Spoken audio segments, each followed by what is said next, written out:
Chapter 25. However, this isn't the place to fight. Come with me. After saying that, she walked towards the stone statue. After all, this was her country, her territory. She couldn't afford to lose anything. After a while, the two of them met in front of the Hyunryong stone statue. When Gilgamesh and Enkidu arrived, Wuming had already transferred his consciousness into the stone statue.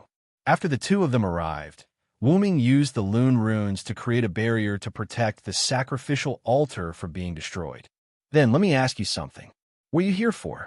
Are you here to teach me a lesson? Gilgamesh sneered. That's right.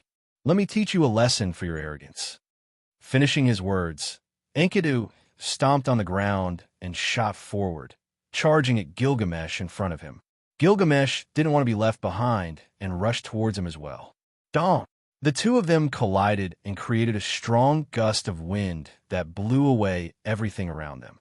The huge Hyunryong stone statue shook slightly, but it quickly stabilized. During the confrontation, Gilgamesh looked into Enkidu's golden eyes. Gilgamesh saw understanding in those eyes, as if Enkidu had already seen through him. Gilgamesh couldn't help but be enraged. Gilgamesh exerted force and pushed Enkidu away. With a wave of his hand, golden ripples appeared behind him. Blades, spears, swords, and halberds that could be considered treasures slowly emerged from the golden ripples. Gilgamesh grabbed one of them and charged at Enkidu again, while the rest of the treasures shot out one after another. Their target was Enkidu. Enkidu saw the incoming swords, spears, swords, and halberds, as well as Gilgamesh, who was charging at him with a sword in his hand. However, he didn't panic. He only touched the ground with one hand, and in an instant, swords made of mud appeared from the ground. Enkidu grabbed one of them and charged at Gilgamesh. Bam, bam, bam, bam, bam.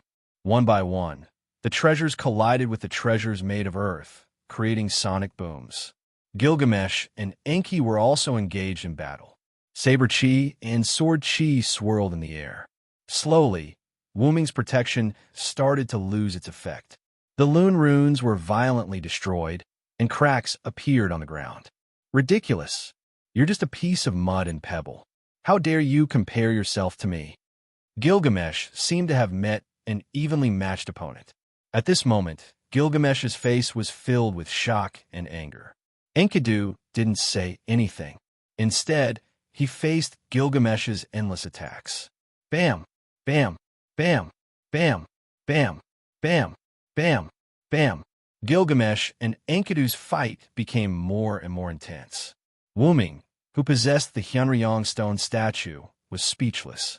Just like that, Gilgamesh and Enkidu fought on the Hyunryong sacrificial altar for an entire day. The sounds of swords clashing echoed throughout the Uruk, making the Uruk citizens very uneasy. Finally, the sounds of swords and sabers stopped. Gilgamesh stood tiredly. His clothes were badly damaged and couldn't cover anything. Enkidu was the same. His body was lacking in weight, and his clothes couldn't cover his body. After all, the swords and sabers were made from Enkidu's own soil. After a moment, Gilgamesh looked at Enkidu and laughed happily. This surprised Wuming. Ha ha ha! Gilgamesh lay on the ground while laughing. However, as if there was something supporting him, he slowly lay down. At the same time, a piece of white cloth wrapped around Gilgamesh. This is our last move, right? If we don't have anything to protect, we'll just end up with two more stupid corpses. Gilgamesh said with a smile. Then, how about we end it with a draw? Enkidu thought for a moment and said. Then, he followed Gilgamesh's movement and lay down. But in the next moment, Enkidu felt a force supporting him from the huge stone statue. At the same time, a piece of white cloth appeared out of nowhere and wrapped around him. That must be Hyunryong. So gentle. After resting for a moment, Enkidu suddenly said, "Won't you feel bad about using up those treasures?" Gilgamesh lay on the slightly messy Hyunryong altar and laughed. What's the big deal? If the opponent is worth it, I'll even use up all the things in the Gate of Babylon. Is that so? You're interesting. Enkidu's clear voice said something that Garen didn't understand. Hearing the conversation between Gilgamesh and Enkidu, while lying on the ground. Wu-ming suddenly had a wicked idea. Hyunryong's stone statue suddenly emitted a golden light. Gilgamesh and Enkidu subconsciously turned their heads away. After the golden light faded, two people appeared in front of the statue. After seeing the two people, Gilgamesh and Enkidu were stunned. Golden hair, ruby-like eyes filled with deathly stillness, and a face that resembled Gilgamesh's. If one were to say that these two were Gilgamesh's younger brother or elder brother, no one would doubt it. But, Gilgamesh, do you have a brother? Enkidu asked curiously. Gilgamesh, who was usually arrogant, actually blushed. Although his expression became angrier, it also became more alluring. Hyunryong, did you do it? Gilgamesh roared. After being roared at by Gilgamesh, the two people seemed to have woken up and their eyes regained their vigor. One of them spoke. Haha, these are the dolls that I made earlier to make it easier for me to possess. I modified them just now to make these two dolls more realistic. Then the other puppet said, Don't worry. I saw that you two were tired from fighting, so I was going to send you two to the palace to rest. As he spoke, the two male versions of Gilgamesh walked towards Gilgamesh and Enkidu respectively. Hey, don't use my face. Wait. I'll just rest here for a while. I don't need you to send me, Wah. Before he could finish, Wu-ming picked up Gilgamesh. Of course, he was carrying him like a princess. At the same time, Wu-ming's other doll also picked up Enkidu. Compared to the noisy Gilgamesh, Enkidu was much more obedient. Look at Enkidu, he's so obedient. You should behave yourself too. I don't need you to care about me. Hurry up and put me down. Also, why are you using such a young doll? You old monster who has lived for who knows how many years.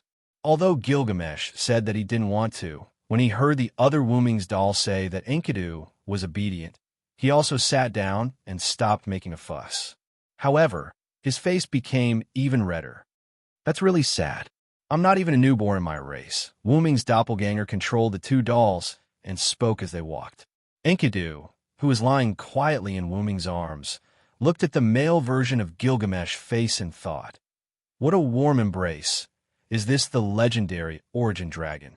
Accompanied by the noise of Wu-ming and Gilgamesh, Wu-ming, who used the Loon Rune to hide Gilgamesh and Enkidu, returned to the palace with Gilgamesh and Enkidu. After that, the Uruk spread the news that Enkidu, who challenged the tyrant Gilgamesh, was recruited by Hyunryong as a sacrifice. The sacrifice Enkidu would be stationed at the Hyunryong sacrificial altar. Chapter 26. After crossing the Tigris River, Gilgamesh and Enkidu walked into a mountain called Zagros Mountain. The mountain was filled with cedar trees. Since Funbaba, the mythical creature of the forest, lived here, these cedar trees were growing very well. There were also signs of small animals moving around in the cedar forest. So this is the cedar forest where Funbaba lives. What a beautiful scenery. It seems like Funbaba lives up to its name as the mythical creature of the forest. Gilgamesh complimented without hesitation. Gilgamesh was never stingy with his compliments. Yes, I passed by this place when I was traveling. Although Funbaba is a mythical creature, Funbaba is not as ferocious as other mythical creatures. It only lives here quietly, guarding countless treasures. No one knows where it came from. I have never even heard of which mythical creature it is. Enkidu explained. Let's go. Let's deal with Funbaba first. We'll talk about the Hyunryong relic and the wood later. Gilgamesh said and started walking deeper into the forest. Enkidu hesitated for a while. He wanted to say something, but gave up after giving it some thought. The two of them walked through the dense forest and arrived at an open space. They saw a gigantic mythical creature that was filled with the aura of the forest. The mythical creature was covered with green fur. Its head was like a deer's, and its two huge antlers were like swords. Its body was like a bear's, but its gigantic body did not look barbaric. Instead, it gave off a special feeling of tranquility. That's a mythical creature, Gilgamesh said in disbelief. Yes, that's indeed the mythical creature of the forest, Funbaba. I was shocked when I first saw it. Although Funbaba is a mythical creature, for some unknown reason, Funbaba is not as ferocious as other mythical creatures. Enkidu explained to Gilgamesh. However, Gil, if our opponent is Funbaba, we can actually talk to it. Enkidu said thoughtfully. What do you mean? Gilgamesh asked in confusion. Funbaba has a gentle temperament. If you don't provoke it, it's actually a very easy magical beast to get along with. Because the fir forest is too lush, some people once got lost in this forest. They were all let out of the forest by Funbaba. This is also the reason why Funbaba is said to be the divine beast of the forest. Enkidu turned to look at Funbaba and continued. If it were me, I might be able to ask Funbaba to hand over the treasures and Hyunryong's relic. I might even be able to bring some fir trees back to Uruk. We can protect the forest's mythological beast, Funbaba, and also complete our mission. Isn't this the best of both worlds? After saying that, Gilgamesh looked at Enkidu happily. Gil, why are you looking at me like that? Is there a problem? Gilgamesh crossed his arms in front of his chest and said happily. As expected, Enkidu, you're becoming more and more like a human. Really? The reason why humans are called humans is because they have things that they need to protect. You're now racking your brains to think of a way to prevent us from getting into conflict with Funbaba for me and Hyunryong, and you're becoming more emotional. You can be said to be a normal person now. Gilgamesh looked at Enkidu's eyes that were more human and said in detail. Is that so, Gil? But why am I so calm now? Enkidu's eyes were slightly moist. Isn't that natural? Who would be happy to become a human? You're already a human. Then Gilgamesh stopped smiling. Your plan is pretty good, but if Funbaba doesn't listen to you, then there's only one way left. After saying that, he held Enkidu's hand and walked towards Funbaba. Get ready for battle. Funbaba looked at Gilgamesh and Enkidu. It had already noticed them when they entered the forest. Woo! Funbaba let out a low cry. My friend, do you still remember me? I'm Enkidu. Enkidu walked in front of Gilgamesh. Gilgamesh and Enkidu's beautiful bodies seemed so weak in front of Funbaba. Woo! Funbaba nodded and stretched its head in front of Enkidu and touched Enkidu lightly. Enkidu also boldly touched Funbaba and smiled at Gilgamesh. Haha, Gil, look at Funbaba. It's so cute. Come and touch it too. Really? Will it swallow you when you're not paying attention? Gilgamesh swallowed his saliva. At this moment, the hero king turned into an obedient girl in front of this natural disaster. You don't look like the famous hero king now, Gil. I'll touch it. What's there to be afraid of? Gilgamesh said as he reached out his hand and touched Funbaba's nose. Chi! Funbaba suddenly raised its head and sneezed. This scared Gilgamesh so much that he jumped back. Gil, you'll definitely itch when you touch its nose. Enkidu covered his mouth and laughed. Gilgamesh also relaxed his body and looked at Enkidu, who covered his mouth and laughed. My friend, you've really become a human. It seems I don't have to worry anymore. After the farce ended, Enkidu and Gilgamesh told Funbaba the reason why they came here. Funbaba didn't disappoint Enkidu and said that as long as they passed the test it set up, they could take away the treasures it kept. As for the trees, Funbaba said that it could quickly make the trees grow without any side effects, so they could take it away at will. After that, Gilgamesh and Enkidu passed the test very quickly. After all, both of them were not evil people. Naturally, they passed the test set up by Funbaba very quickly. During the test of strength with Funbaba, the cloth that Enkidu wrapped around Wuming's sacred sword, X-Silver, was damaged during the battle and revealed the X-Silver. Funbaba ended the test in excitement and announced that both of them could take away the treasures it was guarding. Enkidu and Gilgamesh were confused about Funbaba's excitement. Could it be that Master Hyunryong knows Funbaba, and that's why he reacted to the X-Silver? Enkidu said as he hugged the X-Silver. Who knows? Maybe the guy owes Funbaba money. That's why Funbaba became excited when it sensed Hyunryong's aura. Gilgamesh joked. All right, let's complete the task that Hyunryong gave us first. We'll talk about the rest later. Later, Funbaba brought Gilgamesh and Enkidu to the treasure cave. All right, let's get to work. Chapter 27. As he spoke, Gilgamesh placed one of his hands in front of him as if he was holding something.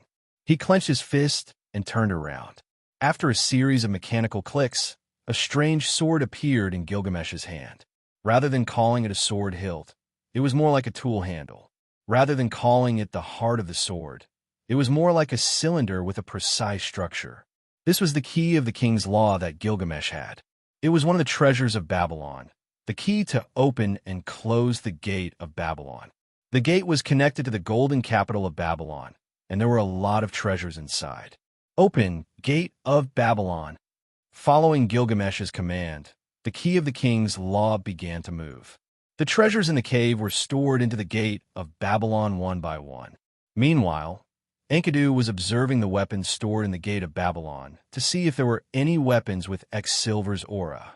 With meticulous manipulation, Gilgamesh and Enkidu took 3 days to store all the treasures into the gate of Babylon. However, the two of them began to discuss with a frown. Funbaba was lying on an empty ground, basking in the sun comfortably. Why isn't there any? It shouldn't be. Enkidu hugged Silver and leaned against Funbaba's stomach. Could it be that Hyunryong made a mistake? Gilgamesh leaned against a rock and rubbed his chin with one hand. I don't think so. After all, it's an important treasure of Master Hyunryong. There shouldn't be a mistake. After all, even Master Hyunryong knew that the noble phantasm was with Funbaba. Enkidu shook his head. As it heard its name, Funbaba, who was basking in the sun, let out a deep cry. Whoa, sorry for disturbing you. Ugh. After coaxing Funbaba to sleep, Gilgamesh complained. Enkidu, why don't I see you being so nice to me? Gilgamesh looked at Enkidu with resentment. All right, let's not make a fuss. This is the first mission Hyunryong Sama has given us. We have to complete it seriously. Hyunryong wouldn't set up a question that can't be answered. Since he asked us to come here, it must be here. Gilgamesh and Enkidu fell silent and began to think. The sun slowly moved to the center. At this moment, Gilgamesh seemed to have realized something and suddenly said, By the way, do you remember what Hyunryong said about the mission? What did he say? Isn't it to defeat Funbaba and retrieve the noble relic? Enkidu seemed to have realized something too. Are you saying that the key to the problem is Funbaba? Enkidu asked. Yes, think about it. Hyunryong said to defeat Funbaba, retrieve the noble relic, retrieve the treasure, retrieve the tree, and return to Uruk. In other words, Hyunryong didn't say that his noble relic is in the treasure that Funbaba is guarding. It's on Funbaba's body. Gilgamesh and Enkidu looked at Funbaba, who was sleeping soundly. But where is Hyunryong, Sama's noble relic on Funbaba? Its body is so big, there's no place to hide it. It can't be. It was eaten by Funbaba or... Gilgamesh finished Enkidu's sentence. Funbaba is the noble relic. Now that I think about it, it's possible. After all, Hyunryong, Sama said to defeat Funbaba and retrieve the noble relic. There's a high possibility that Funbaba is Hyunryong's noble relic. This fits the reason why Funbaba suddenly appeared here. As if the mystery was solved, Gilgamesh and Enkidu let out a sigh of relief. The problem now is how to retrieve the noble relic. After all, it's impossible for us to kill Funbaba, but we can't let Funbaba follow us back to Uruk. Even if it's small, Funbaba might not follow us back. Gilgamesh face-palmed with one hand. That fella really knows how to create trouble for others. Why don't we go back and tell Hyunryong that his noble relic has become Funbaba? Enkidu looked at Gilgamesh and said, Sigh, that's the only way. Okay, Gilgamesh agreed. No need. Suddenly, a young voice came from the dense forest. Who's there? Gilgamesh immediately opened the gate of Babylon on his back and aimed his sword at the dense forest. Enkidu stood up immediately and held the hilt of Silver with both of his hands, aiming it at the source of the voice. After some rustling, a young man with black hair and black eyes in a linen shirt walked out. He seemed to be about the same age as Gilgamesh and Enkidu. As for Funbaba, it raised its head and looked at the source of the voice. Its eyes were filled with excitement. After seeing the face of the newcomer, it immediately rushed over. "Wait, Funbaba." However, what happened next shocked Gilgamesh and Enkidu. "Woo, good, good, good." Funbaba's huge head kept rubbing against the young man, and the young man kept stroking the Funbaba. It was a scene of a master and a pet getting along well. "Could it be? You're Hyunryong, master," Gilgamesh and Enkidu said in unison. "Yo!" Gilgamesh shout in. Wuming stroked Funbaba's head and raised his hand to greet Gilgamesh and Enkidu. At this moment, Gilgamesh and Enkidu were really stunned. "So, you turned back into a dragon because of that guy called Morgan Layfrey, and now you can control your ability and turn back into a human?" This was because Wuming told Gilgamesh and Enkidu the truth, and also told them his name. Therefore, Gilgamesh said with an "I'm very unhappy" expression, "This is unbelievable, Sien, Master Wuming." Enkidu also looked shocked. After all, Wuming's transmigration was not something that anyone could do. "About that, I'm sorry for hiding it from you for so long." Wuming smiled bitterly and kept apologizing. "Oof. Don't expect me to forgive you so easily. Thieves who lied to the king must be punished severely." Gilgamesh stared at Wuming with her beautiful eyes. However, this did not make Wuming back down. Instead, he looked at Gilgamesh with interest. "All right, Gil, Master Wuming didn't do it on purpose. Let's put this matter to rest." "Nah." Enkidu smiled at the two of them and tilted his head. This made Wuming and Gilgamesh blush. After all, after Enkidu became a woman, her charm was too great. "So, is Funbaba your noble phantasm, Wuming?" Gilgamesh was still not used to Hyunryong's new name. She stuttered as she spoke. "Well, actually, I only found the exact location of my noble phantasm. I only found out that Funbaba was my noble phantasm when I secretly followed you guys here. No, strictly speaking, my noble phantasm and Funbaba had merged." After Wuming saw Funbaba, the connection between the noble phantasm and its owner was immediately connected. Therefore, Wuming finally confirmed that Funbaba was the noble phantasm. "Merged," Enkidu said. "Yes, although I don't know. Funbaba is my Yggdrasil." After saying that, Funbaba rubbed Wuming again. "All right, let's go back. Funbaba can continue to stay here." Wuming also hoped that his noble phantasm would be more flexible. Therefore, he decided to leave Funbaba in the fir forest for the time being. Gilgamesh and Enkidu looked at each other and sighed. They did not say anything. After all, they had been busy for a few days because of Wuming's noble phantasm. Wuming asked Funbaba to create a large number of trees. After that, Gilgamesh and Enkidu brought a large amount of wood back to Uruk. Meanwhile, Wuming transformed back into his dragon form and returned to the mountain palace. Chapter 28. After Gilgamesh and Enkidu returned to the Uruk with the wood, the news that the king had defeated the mythical beast of the forest, Funbaba, obtained countless treasures, and returned with a large amount of wood began to spread like wildfire in Mesopotamia. It was as if someone was deliberately pushing the news. Of course, it was Wuming who pushed the news behind the scenes. His purpose was naturally to create prestige for Gilgamesh. As for Wuming, ever since he returned to his stone palace in the mountains, he had been staying at home and never came out again. However, Wuming would occasionally observe the Uruk through the statue of Hyunryong. To be honest, although Gilgamesh's rule had become brutal, the living conditions of the Uruk had become better. On a very peaceful day, a slight earthquake suddenly occurred in the Uruk. Half a day later, a god descended upon the Uruk. Because it was the year 2600 BC, although it was the end of the gods' era, there were still gods descending. In the gods' era, it was very rare for gods to descend. However, the ceremony still had to be held. Just as people were preparing the ceremony for this god directly rushed into Hyunryong's temple of worship. Dong! Suddenly, this god broke a hole in the roof of the temple. Hyunryong, come out. A voice filled with seduction was heard. Goddess Ishtar, please don't make a ruckus in Hyunryong's temple. Also, please pay for the broken roof after you leave. As the chief priest, Enkidu, slowly walked out from the temple. It's you? Humph. Where's Hyunryong? Hurry up and ask him to come out and pay for his debt. Ishtar angrily said to Enkidu while floating in the air on the legendary heavenly boat, Anna. However, Ishtar seemed to have recognized Enkidu. Lord Hyunryong is here. If you're sincere, you can see him. If you're not sincere, you can't see him. Enkidu seemed to hate Ishtar very much, and his tone was very unpleasant. I don't care if he's sincere or not. If he doesn't come out, I'll smash his temple.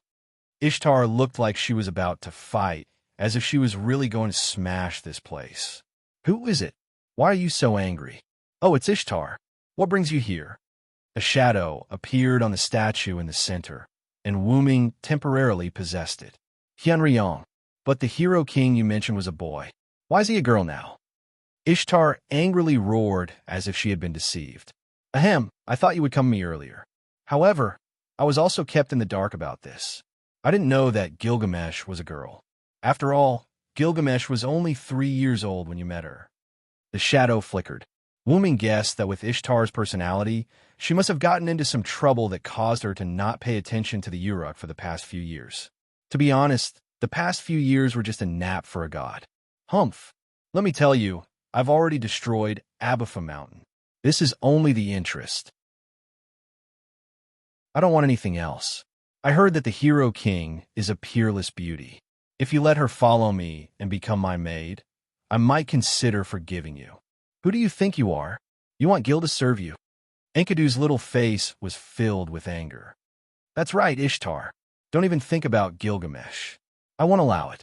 The stone statue emitted a powerful wave, and in an instant, Ishtar was subdued by this wave. All right then, just you wait. Humph. After saying that, Ishtar rode the skyship Horse Anna and left through the opening. With a flash of light, the shadow on the statue turned into a human figure and landed beside Enkidu.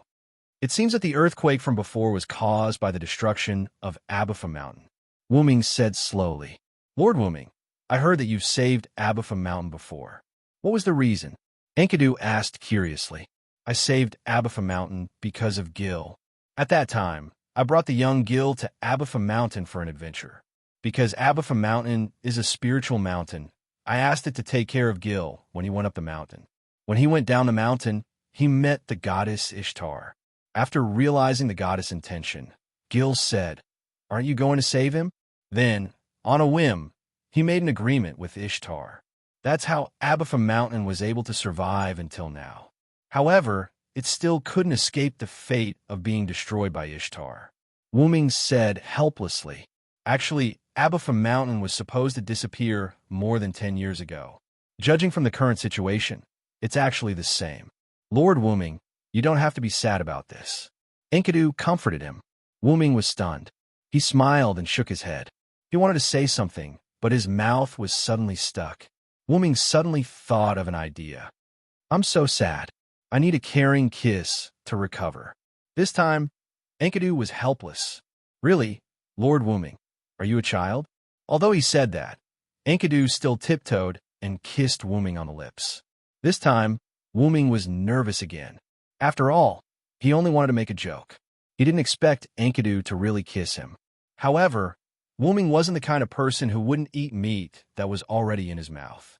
Wu Ming hugged Enkidu, who was kissing with his eyes closed. This scared Enkidu so much that he wanted to retreat. However, Wu Ming's big hands directly hugged Enkidu. Enkidu was nervous at first, but then he wrapped his hands around Wu Ming's neck. The two of them started a French kiss in the hall. Wu Ming, I heard that Ishtar was here. What's she doing here? Suddenly, a clear female voice came from outside the hall. Wu Ming and Enkidu were so scared that they quickly separated from each other.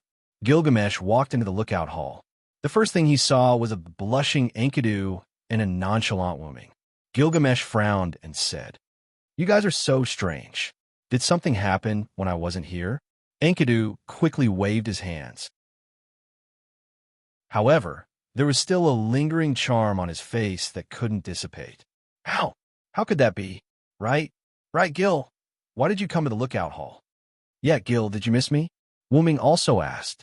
No, to be precise, he was teasing him. Who would miss you? You narcissist. This made Gilgamesh's face turn red.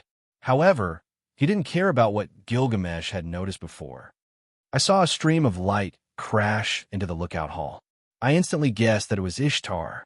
However, what is she doing here?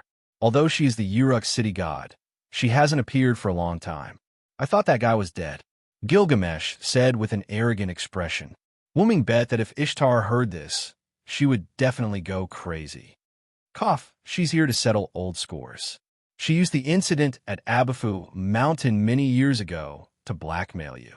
She said that she wants you to be her servant. Wu Ming said indifferently. What? Who does she think she is? She wants this king to be her servant. I am the hero king. How dare she humiliate me like this? Sure enough, there are no good gods. Gilgamesh was angry when he heard this. He also glared at Wu Ming. What does it have to do with me? Wu Ming thought. Although Ishtar was scared away by me, she must have gone to find her father god. With the god's love for Ishtar, plus the relationship between Enkidu and Gilgamesh, the gods will definitely take advantage of this opportunity. This time, the Uruk may face a disaster. Wu Ming frowned and said, Wu Ming, Sama is right. I even suspect that Ishtar came to ask for Gil because of Father God Enkidu's idea. He wants to bring back Gil, who is the Sky Wedge. Enkidu's words were not unreasonable. After all, Enkidu's mission when he came to the Uruk was to bring Gilgamesh back to the gods. Well, I know.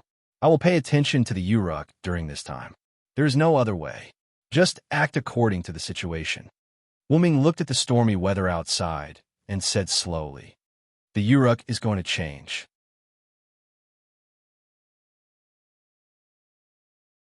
Chapter 29.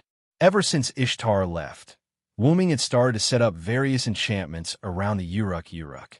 After all, if the story of this world was the same as the one that Wu Ming knew, the mythical beast Sky Bull would descend soon. Although Gilgamesh and Enkidu had defeated the Sky Bull in the legends, the Sky Bull had wreaked havoc on the earth for 7 years. It was obvious how difficult it was to deal with a divine beast like the Sky Bull. After finishing the last rune, Wu Ming stood up. If that's the case, we should be able to reduce the Sky Bull's calamity. Wu Ming looked in the direction of the Uruk Palace. I wonder how Gil and Shaoan's preparations are going. After Ishtar left, he helplessly told the two of them to prepare a chain to capture the Bull of the Sky. Since Enkidu was a man-made weapon, he volunteered to refine his own body. Because the purpose of my creation is to become Gil, who is 2/3 of his divinity, so my attribute is to restrain a god. Using my body to refine a chain will definitely be able to deal with a god. For the sake of the overall situation and the fact that Enkidu's body wasn't severely damaged, Wu Ming decided to let Gil and Enkidu prepare to cast the chains, while Wu Ming carved the Lune runes to protect the Uruk. I think the god-opposing chains should be almost complete. After saying that, Wu Ming's figure flashed and disappeared. In the secret chamber of a Uruk palace, Gilgamesh and Enkidu continued to add their own magic power to the flame in the center of the secret room. A chain-like object was surging in the flame like a fire dragon. Suddenly, an illusion appeared in the room. After the illusion disappeared, Wu Ming's figure appeared in the room. Wu Ming, sir. Gilgamesh and Enkidu's eyes lit up. Is the chain completed? Wu Ming looked at the two of them. We're just one step away from dripping our blood into it. Enkidu replied. Let's start quickly. I have a feeling that the Sky Bull is coming, Wu Ming said seriously. The three of them stood around the flame, forming a tripod. Why do we have to drip our blood every time we forge? Wu Ming thought gloomily. The three of them used different methods to drip their blood into the flame. After the flame absorbed their power, the flame's color began to change continuously. In the end, the flame's continuously changing color was absorbed into the chain. The chain rolled violently, and after waiting for a moment, the flame was extinguished. A silver chain with 2 golden wedges floated in the air. Wuming stretched out his hand, and the chain quickly flew into Wuming's hand like a bird returning to its nest. From now on, you'll be called Heaven's Chain, Enkidu, Wuming said. He ignored Gilgamesh and Enkidu's shocked expressions. After saying that, he threw the chain to Gilgamesh. After catching in a hurry, Gilgamesh glared at him. What are you doing? Aren't you holding it? What the sky bull comes? Wuming shook his head and said, This chain is for you to use, Gil. Wuming continued, Because Enkidu can't participate in the battle, I'm going to return to my dragon form to deal with the sky bull. Is that okay? Will it cause any harm to your body, Lord Wuming? Enkidu asked with concern. Wuming had told Gilgamesh and Enkidu the reason why Enkidu couldn't participate in the battle. In that case, Gilgamesh and Wuming would be the ones to deal with the sky bull. Even if the gods wanted to punish Gilgamesh, they wouldn't be able to do it. After all, they needed a king that could connect the gods and humans, and Gilgamesh was not a candidate. As for Wuming, as the origin dragon, the gods were just ants. Well, that was in front of the adult origin dragon. But even if it was Wuming, he could still run away if he couldn't win. Don't worry, ever since I accidentally turned into my adult dragon form and used my own power to transform back, I've mastered the method to transform myself. Don't worry about me. Wuming patted Enkidu's head and smiled. Enkidu blushed at first, but then he smiled. It's good that Lord Wuming is fine. Looking at Wuming and Enkidu, who were enjoying their lovey-dovey moment, Gilgamesh frowned and suddenly shouted, Hey, why don't you find a place to show off your affection? Can't you see that I'm still here? Gilgamesh snorted and walked out of the secret room with Enkidu. Is Gil jealous? Wuming and Enkidu looked at each other and laughed. At this moment, in the sky above the Uruk, the wind and clouds surged, lightning flashed, and thunder rumbled. The figure of a bull seemed to be coming out of the clouds. Gilgamesh hurriedly returned to the secret room. Wuming, it seems like the bull of heaven you're talking about is here. Gilgamesh said with a serious expression. Let's go. Let's meet this bull. Moo. A loud sound that sounded like a bull's moo came from the clouds. A huge hoof of a bull fell from the clouds. A cloud of dust flew into the air. Dong! Then, the full appearance of the sky bull was revealed. This was a divine ox with a graceful bearing, full of a peculiar sense of beauty. Its horns and hooves were all golden in color. Wherever it stepped, the ground began to dry up, and wherever it passed, the rivers began to dry up. This was the sky bull, the Uruk's bull of disaster. What? What's that? Is this God's punishment? God, please protect us. After seeing the disaster brought by the sky bull, the Uruk citizens began to worship the gods. Just as they knelt down and prayed to the gods, a golden light flew into the sky. Stand up and hide in your rooms. This is only a demon beast. Watch this king kill it. Gilgamesh had a silver chain wrapped around her arm. She waved her small hand and gave orders to the Uruk citizens. Although Gilgamesh's temperament changed greatly after she became an adult, she was still the Uruk hero king. Although the citizens were afraid of Gilgamesh, they trusted her more. They trusted their king.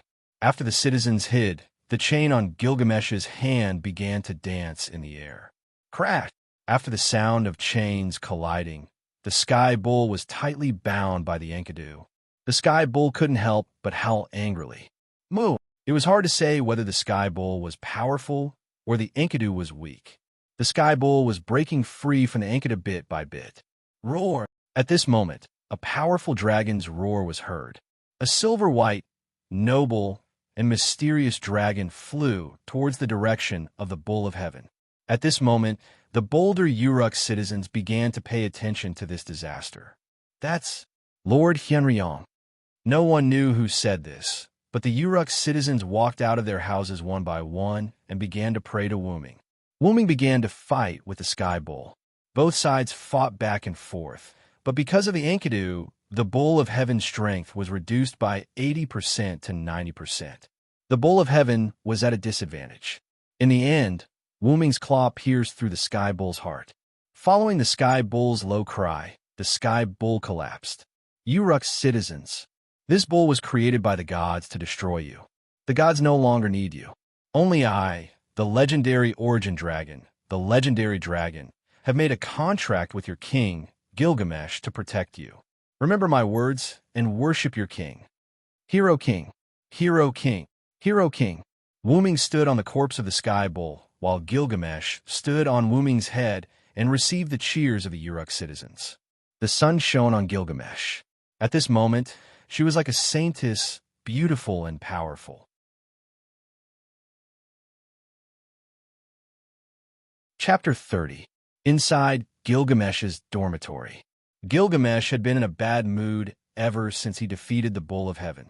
Enkidu brought a plate of fruits and placed it in front of Gilgamesh. Enkidu looked at the depressed Gilgamesh and couldn't help but ask, "What's wrong, Gil?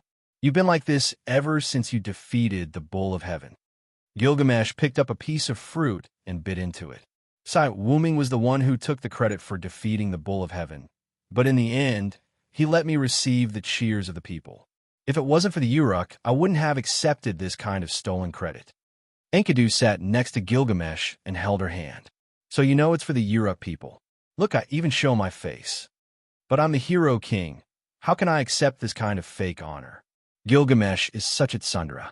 Enkidu thought to himself, "Actually, this is your honor. Think about it. Lord Wuming is now inseparable from you. You're bound together for good or ill. It can be said that the two of you are now united. Don't you feel happy?" Enkidu asked with a smile. "Yes, Lord Wuming. Together. Together. Who wants to be with him? But if you think about it carefully, for the sake of the Uruk, I'll reluctantly accept it." Wuming, Sama was right. Gilgamesh is indeed the easiest woman to deal with in the entire Uruk. Enkidu thought, "All right, where's the Bull of Heaven's corpse? Where did Wuming put it?" Gilgamesh asked curiously. Master Wuming said that the sky bull's body is full of treasures. According to Master Wuming, the corpse of the sky bull has been sealed with a magic scroll for future use. Enkidu said as he wiped the cold sweat off his forehead. "Why didn't I realize that Lord Wuming was so thrifty, by the way, Enkidu?" "Yes. What's wrong, Gil?" As he spoke, Gilgamesh opened the gate of Babylon behind him, or rather, the gate of Babylon, and reached his hand into it, as if he was groping for something. A moment later, a silver chain appeared in Gilgamesh's hand.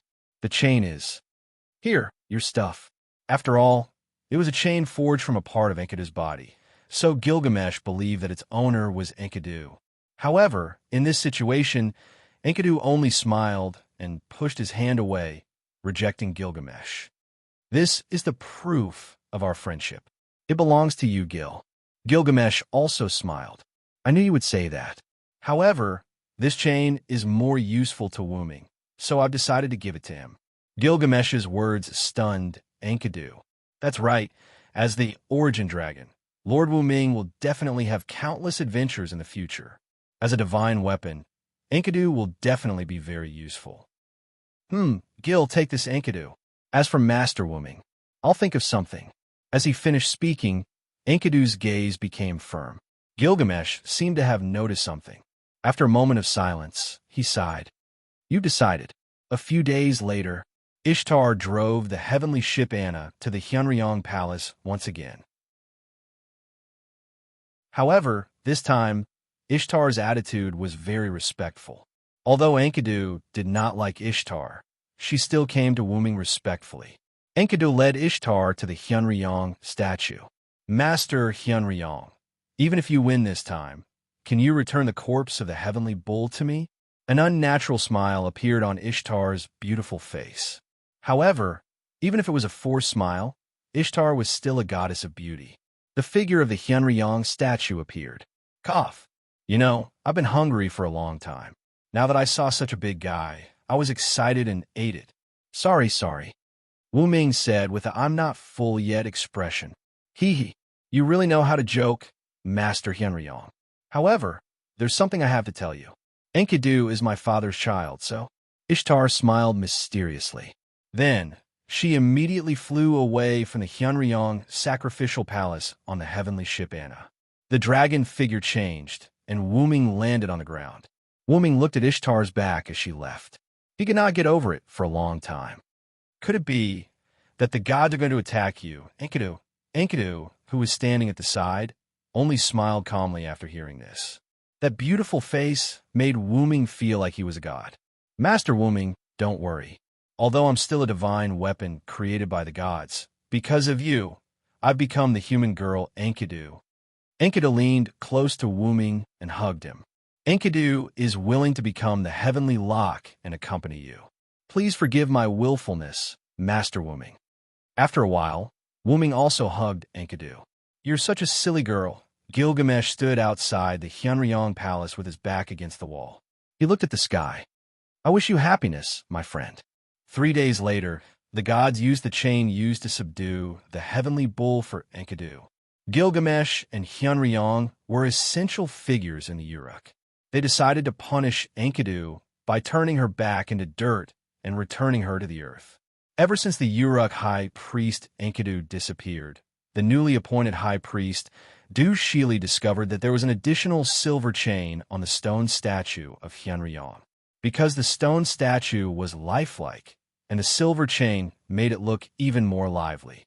Because of the pain of his friend's departure and the revelation given by Hyunryong, the Uruk king Gilgamesh abandoned his people and began his journey to find the immortal grass of immortality. After going through untold hardships to obtain the immortal grass, he was eaten by a snake because of his carelessness. King Gilgamesh was enlightened and returned to the Uruk, which was still prosperous because of Hyunryong's protection. He focused on governing the Uruk and died a good death. Hyunryong also protected the Uruk until the connection between the people and the gods was severed. In the end, the people abandoned Hyunryong. Hyunryong also abandoned the humans and left the Uruk. In the end, the Uruk dynasty was destroyed. The legend of the origin dragon, Uruk Hyunryong, began in a new place.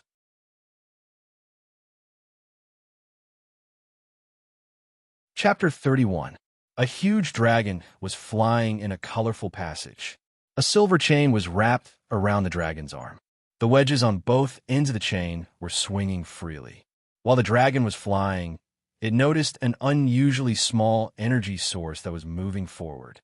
Out of curiosity, the dragon rushed toward the energy source.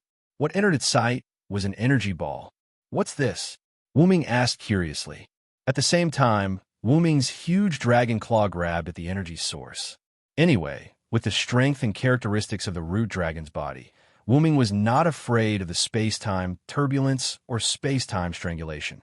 Hence, Wuming boldly grabbed at the energy ball. Just as Wuming's dragon claw was about to touch the energy ball, it was as if the energy ball had reached its destination. A space-time door appeared in front of the energy ball. Usually, the space-time door would only appear when a certain existence reached a certain destination in the space-time tunnel. Just like when Wuming first came into contact with the space-time tunnel when he first crossed over to the country of Shadow. That was also the entrance to the space-time tunnel. However, it did not open the space-time door. Instead, it sucked Wuming in. If nothing went wrong, this energy ball would enter the door. Interesting. Wuming's claw reached out and grabbed the energy ball. The energy ball seemed to have no consciousness. It followed Wuming's claw and slowly fused with Wuming. At the same time, a stream of knowledge-like memories surged into Wuming's mind. This is a game. Wuming was slightly surprised. After all, I've encountered such a strange thing. How can I not take a look? With that, Wuming entered the space-time door that opened and disappeared. Then, the space-time door closed as if it had never existed. Wuming opened his eyes. What entered his eyes was a huge hall. The hall was mainly dark. Flags of different designs were hung high on the ceiling. The top and the sides were covered with crystals that acted as light bulbs. Wuming was facing a huge, gorgeous door. A red carpet extended all the way to his feet. At this moment, Wuming was sitting on a crystal throne in his human form. The back of the throne extended all the way to the roof. The throne was on a platform with 3 steps. The carpet climbed up the steps to Wuming's throne. Below the platform stood an old man who looked like a butler. Behind him stood 6 maids in combat attire. Next to the throne, next to Wuming, There was a woman wearing a long white dress that covered her feet. There was a spiderweb-like golden silk ornament on her chest and white silk gloves on her hands. Her beautiful black hair reached her waist, and there was a pair of white curved horns on both sides of her head. She looked like a demon, and there was a pair of black wings at the back of her waist. Wu Ming happened to recognize this creature. It was obviously a succubus. Seeing Wu Ming looking at her, the succubus smiled and asked, "What's wrong, Sir Wu Ming?" However, the smile on her face made Wu Ming feel awkward. He felt like he was being stared at.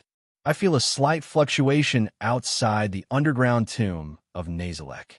Inform all the guardians to gather here tomorrow at this time. After that, Wu Ming got up and walked to the door. "Yes, Sir Wu Ming." The succubus smiled at Wu Ming. "You can do whatever you want with the rest of the time." "Yes, Sir Wu Ming." This was the answer from the rest of the people in the room. Creak! The heavy door was pushed open. Wu Ming opened the door in front of him. "Then let me calm down first." Following the data stored in his mind, Wu Ming came to a room. When he opened the door, he saw a luxurious royal bedroom. Wu Ming flew and threw himself on the luxurious bed in front of him. This is giving me a headache. What Nazalek, Yggdrasil, completely virtual reality game. The unknown energy ball that Wu Ming came into contact with in the time tunnel was actually a guild stronghold in a virtual reality game invented by humans in another world. The name of the guild was Nazalek's Underground Tomb.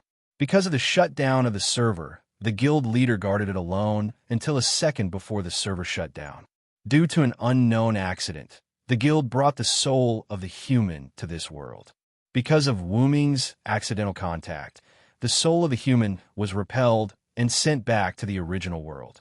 Wu Ming replaced him and came to this world. Let's not talk about the power of this world first. I'm very curious about what interesting things will happen when the game transforms into a physical object. For example, even if the resurrection was considered a miracle in the world of the moon, it should be very common in the game. Then, what will happen when the game transforms into a physical object? Wu Ming turned around and patted his arm. "Enkidu, are you okay?" A silver chain appeared on Wu Ming's arm, flashing with a faint golden light. "Yes, Master Wu Ming, I'm fine. I didn't expect to be able to travel with you." This chain was Enkidu's transformation. Previously in Uruk, Wu Ming used the Lune runes and his own transformation to successfully deceive the gods. After Enkidu used a secret technique to create the Heaven Lock, Enkidu, Wu Ming wrapped it around his hand.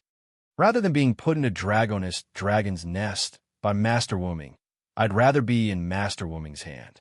Therefore, Wu Ming wrapped the Heaven Lock, Enkidu, around his hand. Wu Ming touched the Heaven Lock, Enkidu, and said slowly, "It's been hard on you, Shaoen." "No. To be able to follow Master Wu Ming, I was created as a weapon. My wish is to be treated as a person by Master, to be loved by Master, and to be used by Master. Right now, I'm really happy."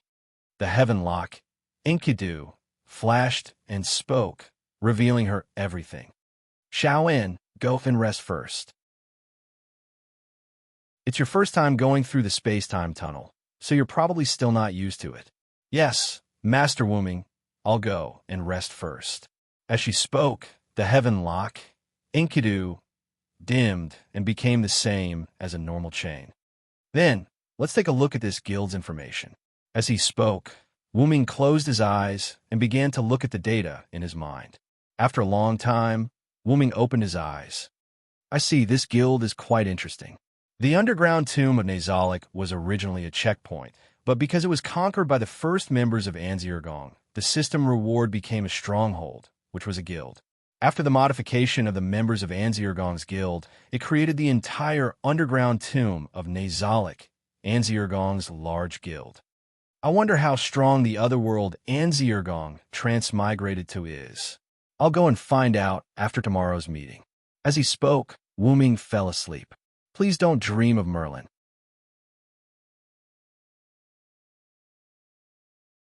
Chapter 32. The next day, Wu Ming woke up early in the morning. Wu Ming had arrived at the underground tomb of Nazalek late last night. In addition, Wu Ming had traveled through time and space for a long time. After a night of rest, he was no longer tired. Because the order from yesterday was to gather at night, Wu Ming decided to walk around the underground tomb of Nazalik himself. Wu Ming picked up a ring from the table and put it on his finger. Moved to the first floor. In an instant, Wu Ming's figure flickered and disappeared. That ring was the guild ring of the underground tomb of Nazalik, Ains Wurgong. Other than entering the underground tomb of Nazalik to verify his identity, it also had the ability to move around the underground tomb of Nazalik without restriction.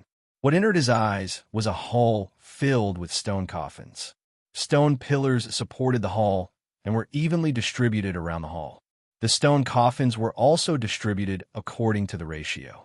Wu Ming could clearly sense that every sarcophagus had a magical reaction, as well as the reactions of unseen creatures around them. They were probably the monsters guarding the first floor of the underground tomb of Nazalik.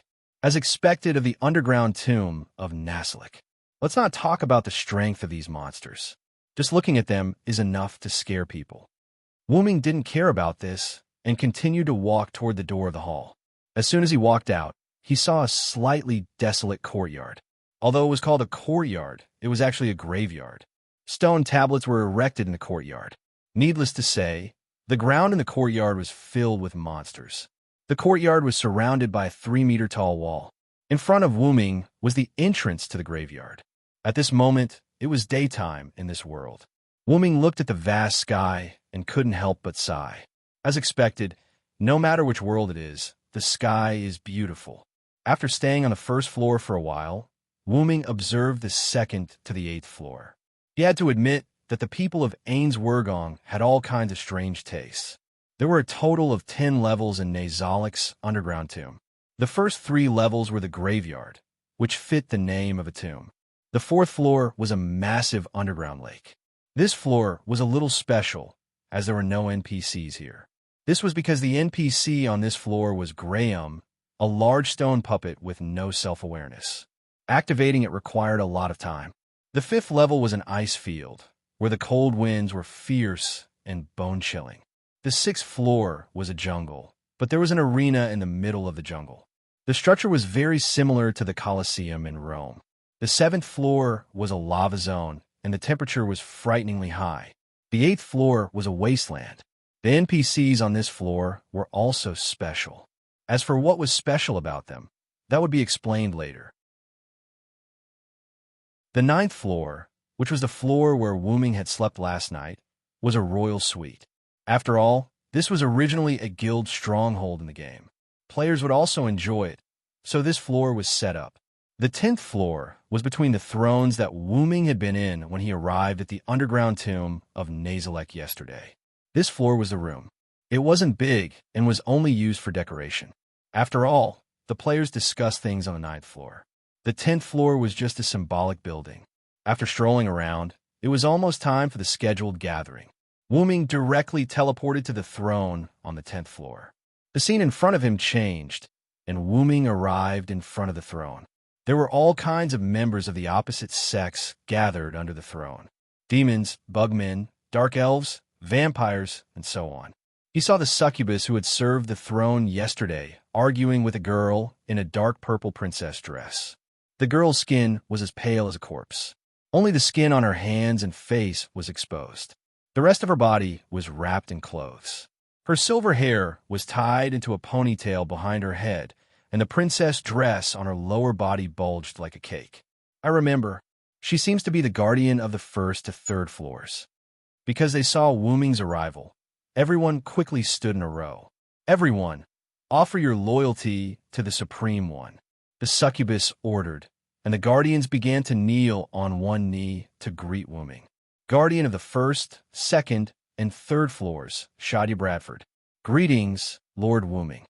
The first was the girl who was arguing with the succubus. Guardian of the 5th floor, Cocytus. Greetings, Lord Wu Ming. Cocytus was a huge blue insect with iceberg-like armor on its back and shoulders. Guardian of the 6th floor, Yon Bella Fiora. Greetings, Lord Wu Ming. A dark elf who wore men's clothes and spoke cheerfully and looked like a boy. Same guardian of the 6th floor, Mare Bella Fiora. Greetings, Lord Wu Ming. This was a dark elf who wore women's clothes and spoke shyly and nervously, looking like a girl. The guardians of the sixth floor were a pair of dark elf twins. That's right, the older sister in men's clothes and the younger brother in women's clothes. If Wooming hadn't read the information, he wouldn't have thought that the nervous, shy, introverted mare in cute women's clothes was a boy. Guardian of the seventh floor, Demiurgos. Greetings, Lord Wooming. Demiurgos wore a British suit and had a metal tail on his back. The tip of the tail was burning with a faint black flame.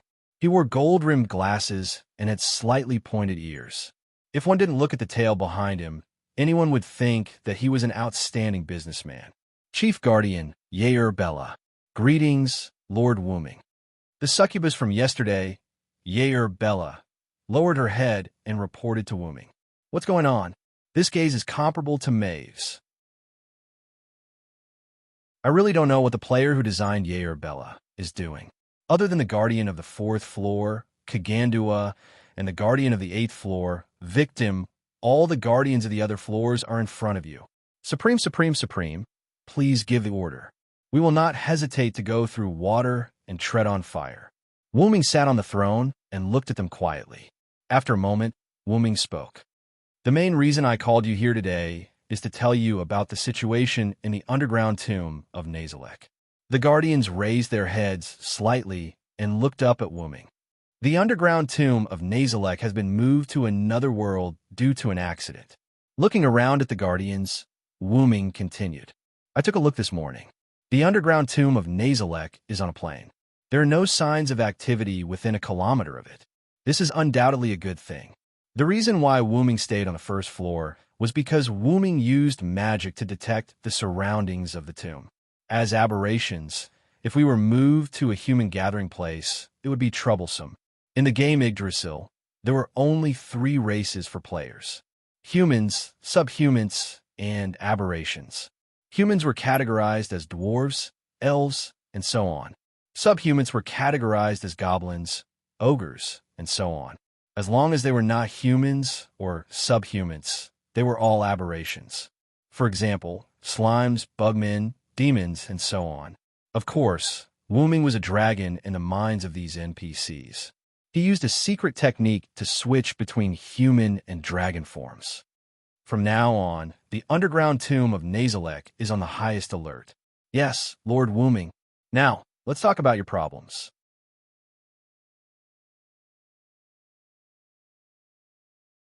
Chapter 33. There was a long hole in the wall in front of Wooming that looked like a cupboard. There was a twisted scepter floating in the hole. The tip of the scepter was in the shape of a cup, and there were 7 snakes coiled clockwise in the cup. Finally, the snake heads poked out of the cup, and each snake had a gem in its mouth.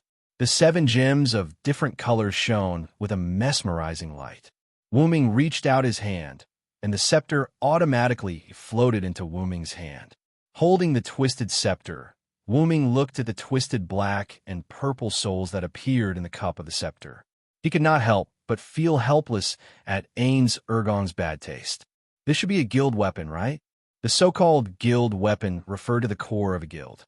Once the guild weapon was destroyed, the guild would disintegrate. Therefore, guild weapons were usually placed in the core of the guild for protection. However, Ain's Ergon's guild weapon was a powerful weapon. According to the information, the staff of Ain's Ergon itself was a divine weapon. The 7 gems in the 7 snakes at the tip of the scepter were also rare divine weapons, and it was a set of equipment. The power of the 7 gems was not just 1 plus 1 plus 1 plus 1 plus 1 plus 1 plus 1 is equal to 7, but it was far greater than that. This made the staff of Ain's Ergon comparable to a world-class item, or even greater. Yggdrasil World Tree. S weapon grade classification was as follows: low grade, mid grade, high grade, heritage grade, relic, legendary grade, and divine weapons. Divine weapons were generally top grade, but Yggdrasil World Tree had world-class items.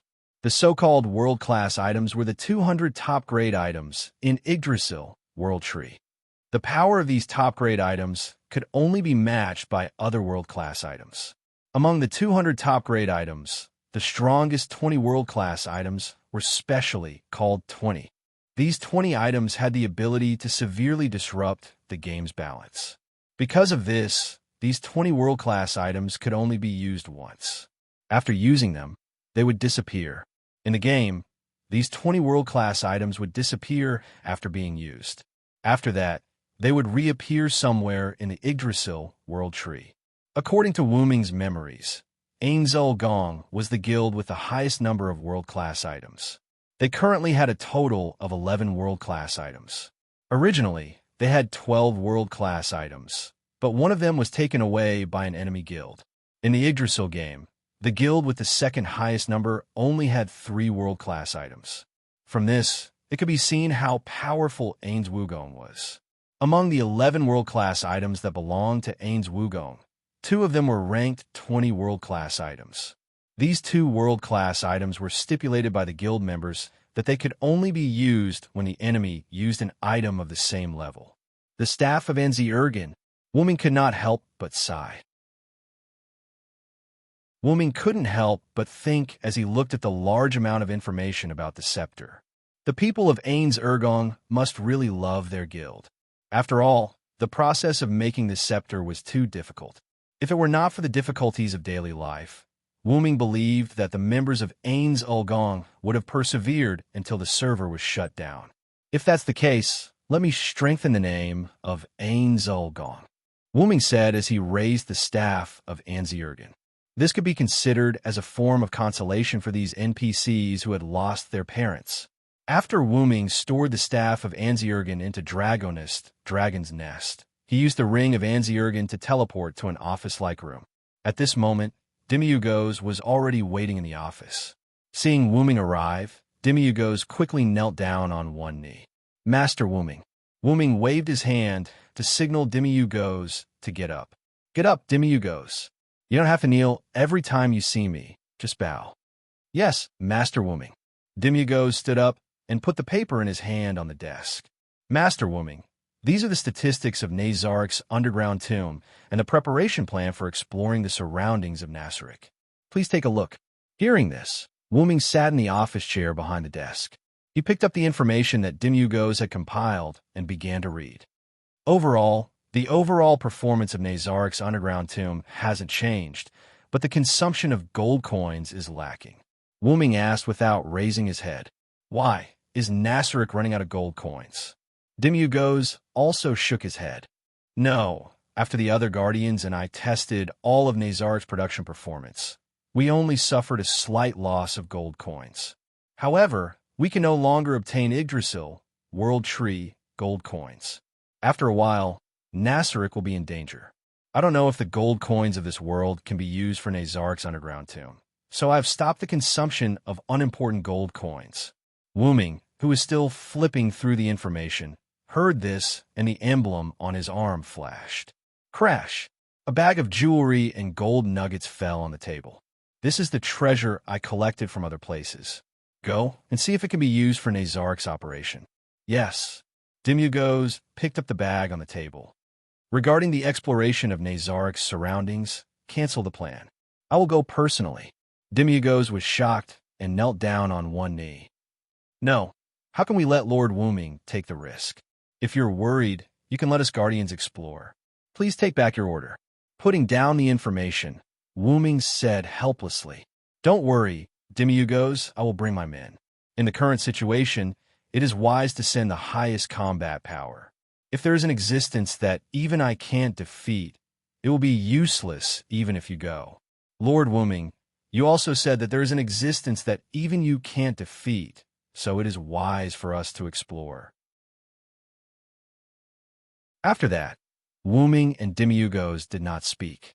A moment later, get up, Demiugos, I have made up my mind. At worst, I will bring Yerbed. Yerbed was Nazarik's guardian, so he had the strongest defense. Whether it was his own defense or the protection of a specific person, Yerbed had the strongest defense. Yes, Lord Wu Ming, I wish you the best of luck. That's all. The plan will be implemented in 3 days. Let's first operate Nasarik properly. Yes. Then please forgive me for taking my leave. Go ahead. Demugos turned around and left the office. After that, Wu-Ming leaned on the soft back of the chair and let out a long sigh of relief. This is a different world, a different world. How can I not take the risk? I am a traveler. 3 days later, in the library on the 9th floor, Wu-Ming was tidying up all kinds of magic books. After all, there were many practical spells in Yggdrasil, such as detection, anti-reconnaissance spells, and teleportation gates, which were more practical for Wu-Ming. All right, that's all for now. As expected of one of the strongest guilds, the members of Ains Wugong really can't be underestimated. There were a lot of books in the library, although more than half of the books were biographies and background stories, and some of them were guides. Magic books only took up a small portion, but the number of books was still shocking. Wu-Ming had been reading for the past 3 days. He had only spent some time organizing the books to be stored in Dragonist, but the collection of books did not affect the library at all. Yair Bed should be waiting for me in the throne room now. As he spoke, the ring of Ains Wugong on Wu-Ming's hand lit up, and Wu-Ming disappeared. Wu-Ming's journey to the other world was about to begin.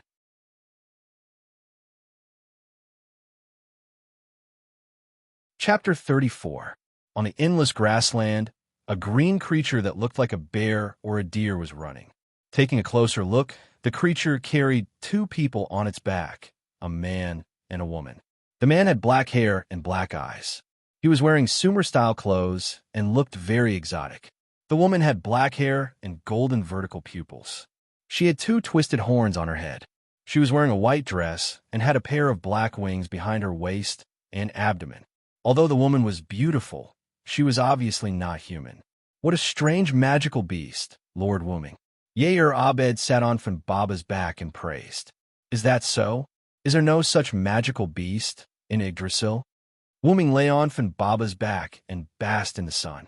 Well, although there are similar magical beasts, I have never heard of weapons and equipment turning into magical beasts. That's right, Funbaba was the magical beast Funbaba that Wu-Ming took away when he left Babylon. It had already fused with Yggdrasil. Because the grassland was relatively large, Demigos chose a mount for Wu-Ming to travel on. After Wu-Ming refused, he took Yggdrasil out of Dragonist and made it appear as Funbaba. Under the amazed gaze of the Guardians, Wu-Ming held the hand of Yair Abed, who had no regrets in his life, and sat on Funbaba's back. After that, before the Guardians could react, Wu-Ming used the ring to teleport to the first floor of the great underground tomb of Nasarek, directly avoiding the guards that the Guardians had assigned to Wu-Ming. In the midst of the chaos, Wu-Ming successfully escaped from Nasarek with Yair Abed. Now that I think about it, I have to let them complain for a while when I go back. Wu-Ming patted Funbaba's back and said directly, Funbaba, determine the direction of someone's life and move in that direction. Woo! Funbaba let out a low cry and ran faster. Because of Funbaba's special ability and Yggdrasil's ability, Funbaba could control things with a wood attribute, including detection and so on. Therefore, Wu-Ming handed the task of finding people around Nasarek to Funbaba. By the way, just call me Villo in front of outsiders. Yes, Lord Wu-Ming. Your beta should lie down too. Funbaba's back is very comfortable. Hearing this, Yair Beda's eyes lit up, and his expression became terrifying. Yes, Lord Wu-Ming. Hey, what are you doing? Lie over there. Don't be afraid to lie on me. That won't do, Lord Wu-Ming. In order to prevent an enemy attack, I have to stay close to protect him. I think you're just taking advantage of me. Go away. Lord Wu-Ming, what the hell is going on? Funbaba, who was running, shook its head helplessly like a human and increased its speed again. Soon, Funbaba stopped in a forest that was not too dense. Wu-Ming, who was on its back, panted tiredly. Yair stopped first. There's a situation in front. Yair face was also flushed and he was panting heavily. Yes, Lord Wu-Ming. Wu-Ming got down from Funbaba's back and wanted to walk forward. What's going on with Yair character? Is the player who designed her a pervert? After getting rid of the messy thoughts in his heart, Wu-Ming looked forward. Wu-Ming took a closer look. Houses were lined up on a flat ground. There weren't many of them, only the number of a village. Although the houses were simple, they were full of vitality. However, the ground and walls of the village were now full of dark red liquid, which was disgusting. That's blood. Knights in full body armor wielded swords and killed unarmed villagers one after another. At this moment, a pair of sisters escaped from the village in the direction of this forest. However, behind the two of them were two soldiers. Coincidentally, the younger sister of the sisters fell because she was too young. Quick, Nim, get up quickly. We have to get out of here quickly. Because she often did farm work, the older sister's physical fitness was obviously much better than the younger sister. She pulled the younger sister up from the ground with a little strength. Okay, I know, sister, Nim said while holding back her tears. Okay, let's run. Just as the older sister was about to pull the younger sister and run again, an exasperated voice sounded. Run. Where do you think you're going? A knight who slaughtered the villagers stood behind the sisters. I can't believe I was delayed by you two brats. I'm so angry. The knight roared and swung his sword at the sisters. Nim, the older sister quickly hugged the younger sister. At the same time, she also closed her eyes. Clank! The expected pain did not come. Instead, there was a sound of metal colliding. How is this possible? The knight let out a panicked voice. The young girl boldly turned around and saw a black-haired, black-eyed young man wearing a foreign race's costume standing in front of the knight. The knight's sword was firmly held by the young man. Seeing this, the young girl widened her eyes. I thought it was some special event. In the end, this is some high-level conspiracy, Wu Ming said in boredom. With Wu Ming's many years of experience in politics, he could almost guess why the knight slaughtered the villagers for no reason. Just in time to try out the magic I learned these few days. Wu Ming exerted force in his hand and said softly, Dragon Thunder. A large amount of blue lightning emerged from Wu Ming's body and passed through the sword in Wu Ming's hand to the knight's body. Ah! The knight screamed and then fell to the ground. His body was emitting black smoke as if he was roasted. Seems like the strength of this world isn't very high. Wu Ming thought. Monster. The other knight, who was chasing after, saw his companion die in an instant. He screamed in fear and turned around to escape. Wu Ming waved his hand. The knight who did not have time to escape was instantly wrapped by thick vines that grew out from the ground. Blood flowed out from the gaps in the vines. Seriously, can a knight like you be called a knight? You're a disgrace to the knights, Wu Ming said in disdain. Wu, Baba slowly walked out from behind Wu Ming. So beautiful. The two sisters who had never seen such a sacred Baba exclaimed. Wu Ming laughed involuntarily.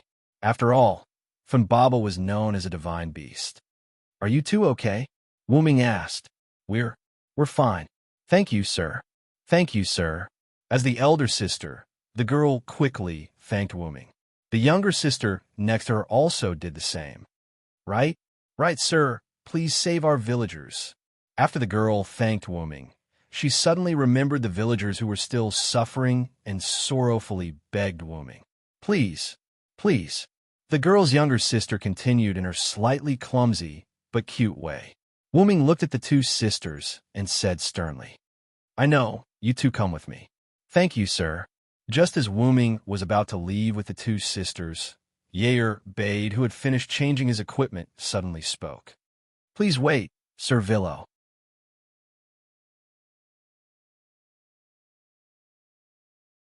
Chapter 35. What's wrong, Yair Bade? Wu Ming asked. Wu Ming looked at Yair Bade, who was wearing a full body armor, and asked, Lord Vero, you are an honorable supreme. These lowly humans are not worthy of your protection. Please allow me to execute them. Then Yair Bade raised the black axe in his hand. Wait a minute, Yair Bade. Wu Ming sighed helplessly. Whether they are worthy of my protection or not, let's talk about it after the crusade against the enemy. After a moment of silence, Yair Bade put down his axe. Yes, Lord Wu Ming. The sisters looked at the master and servant in front of them, as if they hadn't reacted yet, and didn't say anything. Baba. Wu. With Wu Ming's order, Baba behind him began to move toward the village.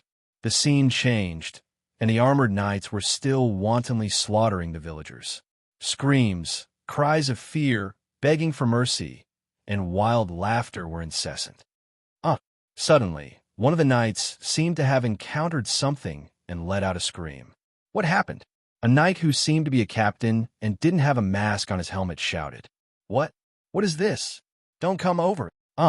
Many huge vines as thick as a person grew under the feet of the knights and wrapped around the soldiers one after another.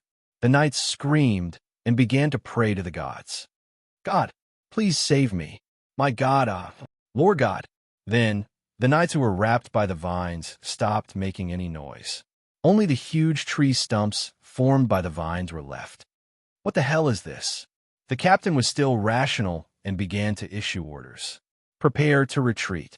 Send the signal for the horses and archers to come over. However, it was already too late. The huge vines sped up their growth, and soon, all the knights' feet were entangled. "Quick, come and save me." Another guy, who was also not wearing a mask like the captain, shouted from the side, "I'm not someone who should die here. Quick, save me. No matter what, it doesn't matter if it's your health or anything else. Hurry up and save me." The squad leader couldn't believe that the guy who was yelling hysterically could be heard. "Captain Balius," he said in surprise. Suddenly, a light, low voice was heard. "Woo!" A huge green creature that looked like a bear or a deer slowly walked over. "What is that?" The captain, who was still rational, asked in surprise. The green creature stomped its foot, and the vines instantly wrapped around the wailing knights. In an instant, only the captain who was still rational was left. The sword in the captain's hand fell to the ground. He had completely given up. The vines had already wrapped around his lower body. "Don't worry, those soldiers are still alive." The squad leader raised his head in surprise to see a young man walking over from afar. "After all, I still need to obtain information from you." Wuming waved his hand, and vines began to slowly wrap around the knight's upper body. "Is that so? Thank you for sparing my life. However, I believe that my companion won't do anything." Ugh! The vines had completely wrapped around the soldier. "You're the only one who still looks like a knight," Wuming said calmly. The rest of the villagers fell into a dead silence. After a while, under the arrangement of the village chief, the villagers temporarily rested in the undamaged houses. The village chief, on the other hand, welcomed Wuming. In the village chief's house, Wuming picked up the simple cup of water provided by the village chief, took a sip, and listened to the village chief introduce the village. "Khan Village, is it?" "Yes, Khan Village's geographical location is not very good. It happens to be in the middle of 3 countries," the village chief said with a hint of sadness. After some questioning, Wuming lied that he was a magic chanter who cultivated deep in the mountains. Wuming originally said that he was a magician, but it seemed that in this world, people who used magic and magic were called magic chanters, so Wuming called himself a magic chanter. Wuming used information as a reward to offset the village chief's suspicion. After all, in this village where no one knew when something would happen, it was really hard to be at ease. According to the village chief, Khan Village belonged to the Restige Kingdom and was located in the southeast corner of the kingdom. The Restige Kingdom, the Baha's Empire, and the human supremacy of the Syrian theocracy were located in the middle of the mountain range that ran through the north and south. According to the map provided by the village chief, the kingdom was in the northwest corner, the empire was in the northeast, and the theocracy was in the south of the 2 kingdoms. Khan Village was in the middle of the 3 kingdoms. The kingdom and the empire were not on good terms, and there would be war all year round. The location of the war was in the plains near the border city of the Restige Kingdom, Yalantir. According to the village chief, the knights who slaughtered the villagers were given the empire's badge, so it could be inferred that it was the empire's so-called. However, Wuming felt that it was not that simple. After all, the village chief also said that the kingdom and the empire were at war all year round, and there was no benefit for the empire to slaughter the villages at the border of the kingdom. Moreover, these knights were praying to the gods before they were wrapped in vines. "It seems that I have fallen into some conspiracy again," After asking the village chief for the necessary information, Wuming bid farewell to the village chief and went out. Lord Wuming, Yair Bade had been guarding outside the door. As for Funbaba, Wuming asked it to check if there were any other enemies in the surroundings. After all, the captain just said that he was going to send a signal. I have gathered enough information. In short, the underground tomb of Nasrik is safe in this world for the time being. Yes. What should we do with the inferior creatures that were captured by your magic beasts? Wuming pondered for a moment and asked, summon the subordinates of Nasrik who have special invisibility skills and transport all the knights to Nasrik. Funbaba just told me that there are still some knights nearby that have been captured by Funbaba. Also, transport those knights to Nasrik and get more information from them. Yes, Lord Wuming. I will contact Demiugos right away. Yair Bade placed his hand on his temple near his ear and began to contact Demiugos. All right, remember not to kill them first. Also, do some anti-reconnaissance work. After all, we don't know if these people have tracking magic or something like that on them. Yes, Lord Wuming. After saying that, Wuming walked away and began to walk around the village. As he walked, Wuming heard a lot of crying. Wuming looked and saw that it was the families of the dead villagers. Among them were the sisters that Wuming saved. They were crying on the corpses of their loved ones. Sigh, I'm used to seeing people die. In the end, I still can't help but feel melancholy over tears. Whether it was in Connaught or Camelot, Wuming was used to seeing all kinds of deaths. In the end, Wuming still felt melancholy over these things. It wasn't that he was sad. It was just that he couldn't stand it.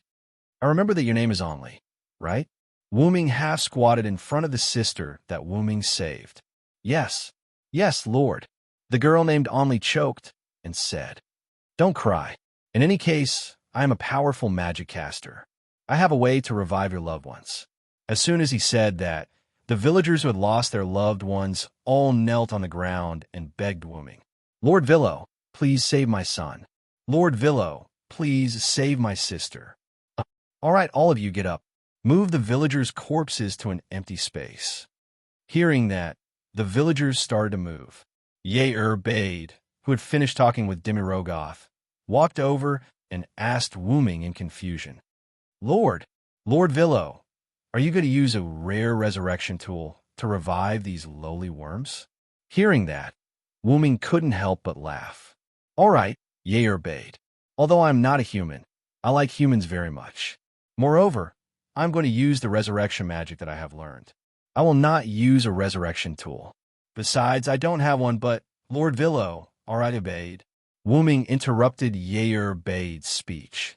If I die, you will definitely try your best to revive me, just like how these villagers begged me. Put yourself in my shoes and forgive my stubbornness. After that, Yair Bade didn't say anything else.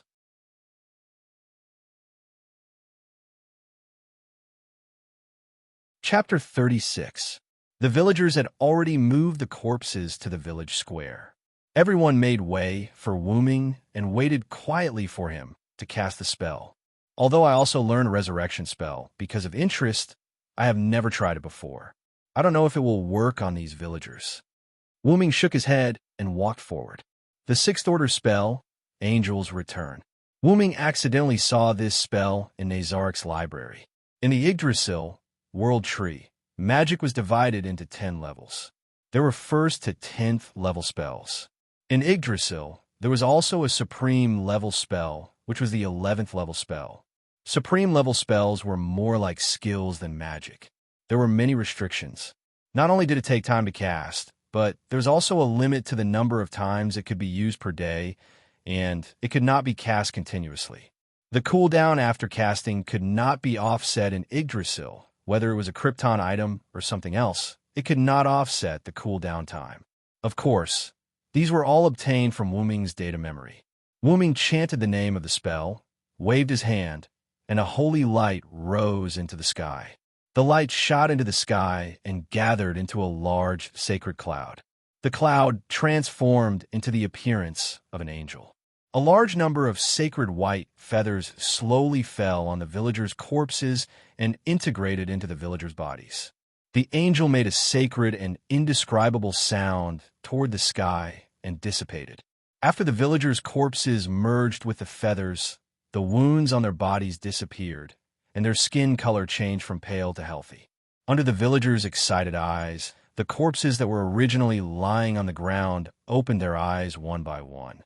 The family members of the resurrected villagers, including Onli and her sister, rushed up with the villagers' cheers and hugged their family members fiercely. The sixth order spell is so powerful, it scared me. It seems that I have to go back to Nassarik to find some items to use. Wuming did not expect this spell to be so amazing. After all, the Dragon Thunder that Wuming used before was also a sixth order spell. Wuming, Sama, Yauda has been waiting outside the village with the special forces. At this time, Yauda walked behind Wuming. Stay low for now. I don't think it will be so simple this time. Yes. Wuming couldn't help but sigh as he turned to look at the villagers who were crying with joy. To be able to see you all so happy, my efforts have not been in vain. After all, ever since Wuming could remember, he had always thought that he was a human being. After knowing that he wasn't, Wuming still had special feelings for humans. After settling down the villagers who had just been revived, the village chief grabbed Wuming's hand and thanked him profusely. Thank you so much, Sir Villo. Wuming felt a little helpless against such a village chief. All right. Village chief, you've thanked me enough. Village chief, you just suffered a disaster. You should go and arrange the situation of the village. All right, Sir Villo, thank you so much. Just as Wuming was about to say something polite, a villager suddenly ran over. Not good, village chief. A group of cavalrymen is approaching. What? This? Sir Villo. Seeing the village chief's expression, how could Wuming not know what was going on? I understand, village chief. Let the villagers hide first. I'll go with you to see what's going on. All right. After a while, Wuming and the village chief stood at the entrance of the village. A group of cavalrymen with different equipment rode over. The leader was a man in his 30s. The man rode his horse to the front of Wuming and the village chief and said, I'm Gejif Stolanov, the head warrior of the Riesti kingdom. I heard that there were cavalrymen from the Empire causing trouble nearby. I've been ordered by the king to suppress them. I'm currently patrolling the villages. The head warrior of the kingdom, the village chief said in shock. Wuming looked at the village chief in confusion. The village chief hurriedly said, I've only heard that the head warrior of the kingdom is the strongest man in the kingdom. That's just the king's love and respect. It's just a title, not worth mentioning. Gejif looked at Wuming again. May I know who you are? Nice to meet you, head warrior of the kingdom. My name is Villo Silenst. I'm a magic chanter who was passing by and saw the village chief being slaughtered. I'm here to help. As if he heard something unbelievable, Gejif quickly got off his horse and walked to Wuming. He held Wuming's hands. Thank you so much for saving this village. Looking at Gejif's sincere eyes, Wuming was stunned for a moment. Seems like he's a good official who cares about the people. I'll save him. You're welcome, head warrior. Suddenly, someone from Gejif's troop ran over. Head warrior, there are many figures nearby. They're closing in on the village. Seeing this, everyone frowned. Seems like someone can't sit still. Soon, Gejif's troop and Wuming retreated to the outermost house of the village chief. Wuming looked at Gejif, who was observing the situation outside, and asked directly, Who are those people outside? Gejif retracted his gaze and looked at Wuming. To be able to mobilize so many magic chanters, it could only be the Seal Yin cult. And it's a special troop directly under the head priest, one of the Seal Yin cult's 6 color holy books. After hearing this, it seemed to confirm Wuming's thoughts. Seems like they're coming for you, head warrior. Gejif was stunned for a moment. After thinking carefully, he realized that they were really coming for him. Oh, I didn't expect the cult to want to get rid of me. After that, Wuming said with a smile, You're very lucky, head warrior. What do you mean? Gejif was puzzled. Seeing that you have a good temper, I've decided to help you. Hearing this, Gejif was overjoyed. Really, Lord Silenst? Thank you so much. After all, Gejif and the others had learned from the village chief that Wuming had a very powerful magic beast. Then, head warrior, please wait for me here. As he said that, Wuming began to walk out of the house. Wait, Lord Silenst. No matter what, they have the advantage in numbers. Please don't be rash.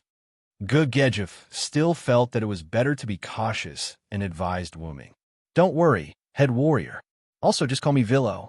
Silenst is too long. As he said that, he left the house with Yair Bade and advanced towards the enemy. Lord Villo. Good Gejif looked at the two with a complicated gaze. Slowly, Wuming brought Yair Bade to a very close distance with the enemy. The enemy did not seem to be afraid of Wuming and did not stop them. Suddenly, the atmosphere was tense.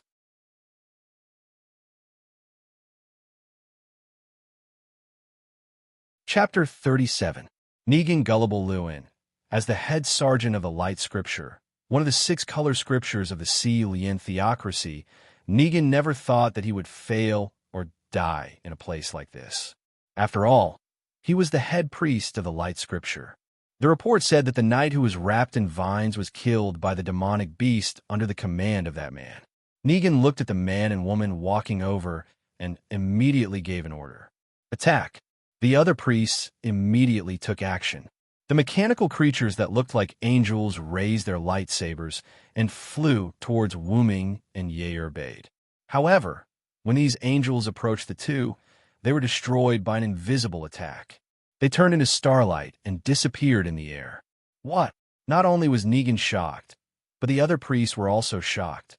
The angel army was destroyed in an instant, and it was done using an unknown method.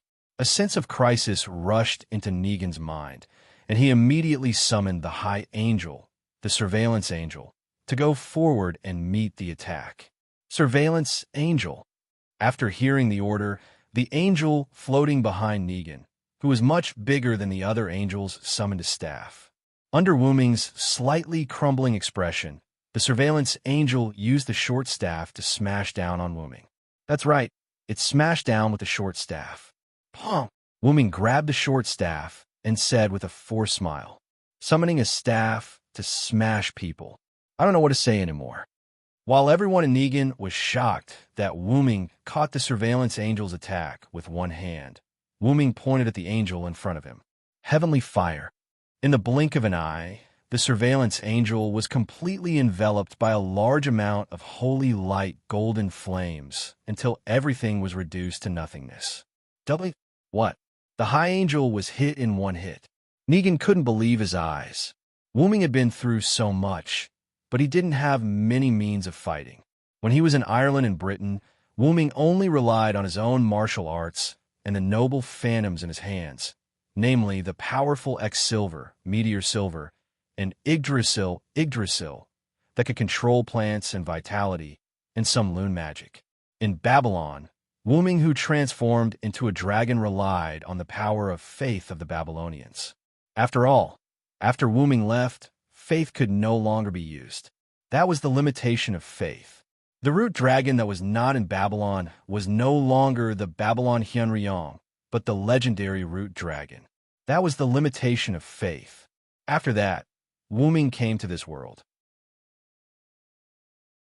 Thinking about it carefully, Wuming's abilities were as follows: martial arts and wisdom, loon magic that he learned from Skaha, X-Silver, Meteor Silver, S-Light Cannon, Yggdrasil, S ability to control plants and vitality, Funbaba that fused with Yggdrasil, Enkidu's Heavenlock that wrapped around his arm, and the magic that he just learned from Nazark's library.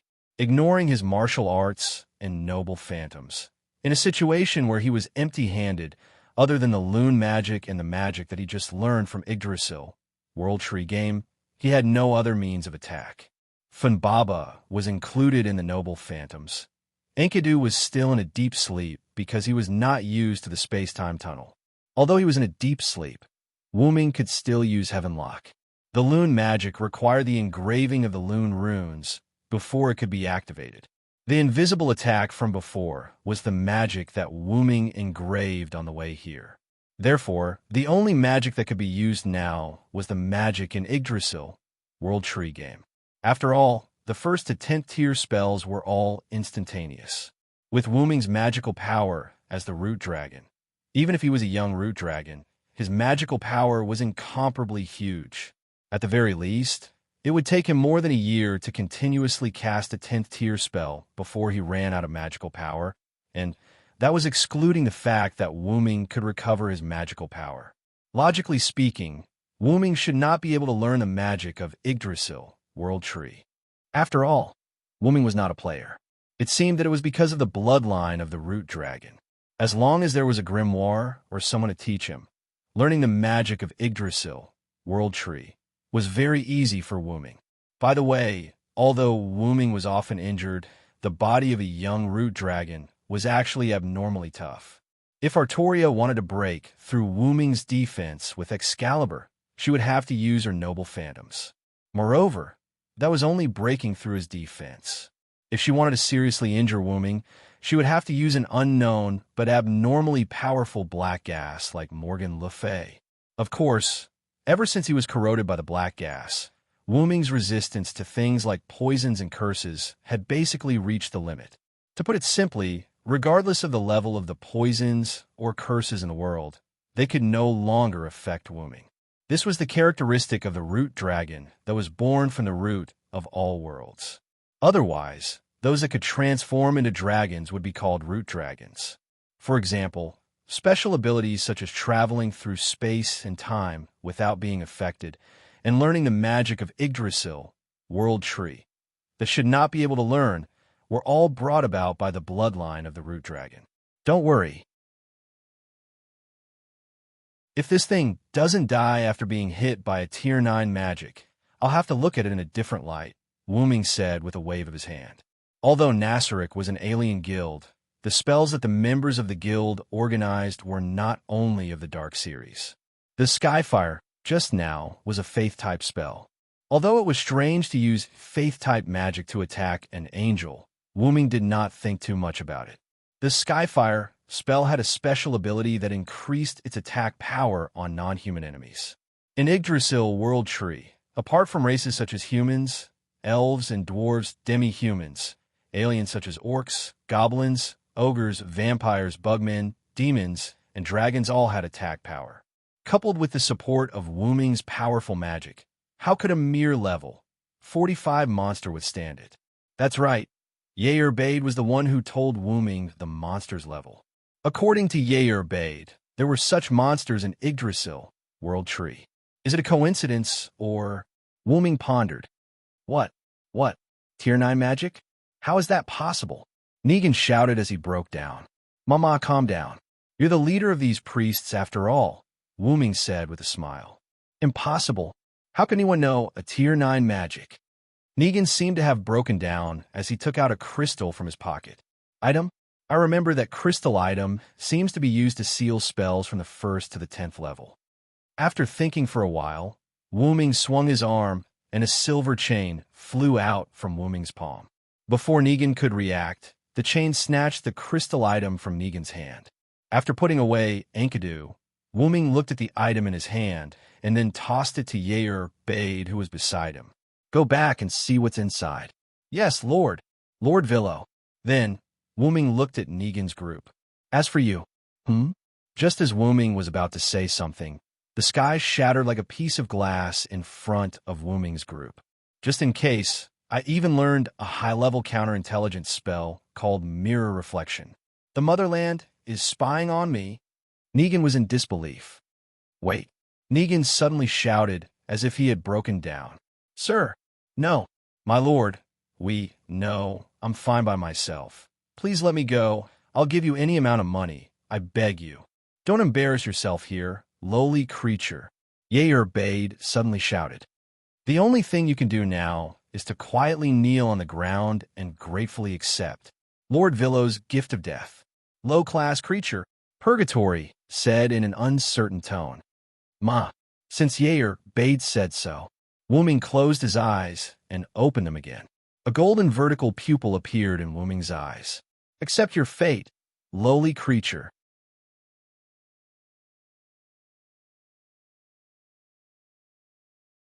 Chapter 38. Under Wu Ming's orders, Yo captured the members of the sacred scripture of sunlight and brought them back to Nasaric. Wu Ming used the excuse that the sacred scripture of sunlight could be resurrected to order Yo not to kill the members of the sacred scripture of sunlight. This was cruel to the members of the sacred scripture of sunlight. After all, Nasaric was an alien guild created by a group of insane gamers. After Nasaric transformed into a physical body, Nazaric's interrogation methods were devastating. Moreover, Wu Ming had ordered them not to kill the members of the sacred scripture of sunlight. It was obvious that the members of the sacred scripture of sunlight had been offended. However, this had nothing to do with Wu Ming. The battle between Wu Ming and the members of the sacred scripture of sunlight was witnessed by some villagers in Good Jiefu. Wu Ming used the excuse of feeding the magical beasts to transfer the members of the sacred scripture of sunlight to Nasaric. Since he had gathered enough information about this world, Wu Ming decided to bid farewell. Is that so? Is Lord Villo leaving? Good Jiefu asked thoughtfully. Lord Villo, I would like to thank you again. Thank you for saving my parents. Thank you. Anli and Nim heard that Wu Ming was leaving and hurried over to express their gratitude to Wu Ming. Wu Ming could only smile helplessly. Oh yes, Anli, I have something for you. Wu Ming extended his hand to Yo Bade. Yes. Yo Bade took out two objects that were the size of a cow's horn and handed them to Wu Ming. This is a flute that can summon goblins. Use it well. Anli was taken aback. She wanted to reject the gift, but Wu Ming stuffed it into her hands. Lord Villo, this is too precious. It was a magical item, and it was extremely powerful for a village girl like Anli. Just take it. It's not a very valuable item, Wu Ming said with a smile. Wu Ming was not wrong. These were the tools that he had asked Yair Baird to bring out for Nasaric. According to the information in Wu Ming's mind, these two pairs of flutes could only summon a dozen low-level goblins. Of course, that was in the game. Though the low-level goblins weren't enough to protect the village, the goblins could teach the villagers how to defend themselves. Although Khan Village was not too far away from Nazaric's underground tomb, Wu Ming did not plan to protect Khan Village forever. As for who to give the item to, Wu Ming undoubtedly gave it to the pair of sisters he met first. Sir Villo, are you interested in going to King City with me? Good Jiefu suddenly asked. May I know why you are inviting me? From the battle between you and those people, I can see that Sir Villo is a very powerful magical chanter. After all, I am a citizen of the kingdom, and it is necessary for me to recruit talents for the kingdom, Good Jiefu said seriously. Please forgive my refusal, Sir Good Jiefu. I still have some family members to take care of. I won't go to King City with you, Wu Ming said naturally. When Yair Baird heard the word family, her expression under the helmet instantly became emotional. Is that so? That's a pity. Then, I wish Sir Villo a safe journey. Good Jiefu was not angry at Wu Ming's refusal. He only smiled faintly. If I have the chance to go to King City, I would like to ask Good Jiefu to lead the way for me, Wu Ming said jokingly. Of course, Good Jiefu said, leave it to me. After that, Wu Ming summoned Funbaba from the forest near Khan Village. Sister, look, it's that beautiful deer. Don't talk nonsense, Nim. That's Sir Villo's magical beast. So this is Sir Villo's magical beast? It's really an excellent magical beast, Gu Jiefu praised. Wu Ming also got on the Funbaba with Yair Baird.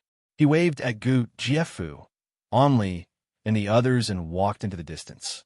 After a while, Wu Ming noticed that Yair Baird, who was sitting behind him, seemed to have some questions.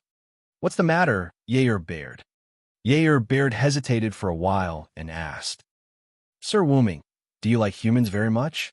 Hearing this question, Wu Ming smiled faintly. What about you? What do you think of humans? Yair Baird answered without hesitation. Weak, inferior creatures. What a beautiful scene it would be to stomp them to death like insects. After hearing Yair Baird's words, Wu Ming had an expression that said, I knew you would say that. Yair Baird, I quite like humans. After all, I was adopted by a kind old man when I was born. Sir Wu Ming was adopted by humans. Yair Baird was very surprised. Ah, yes. You guys didn't exist back then. Back then, I thought I was a human. Wuming recalled the past and said slowly, Is that why Sir Wuming likes humans?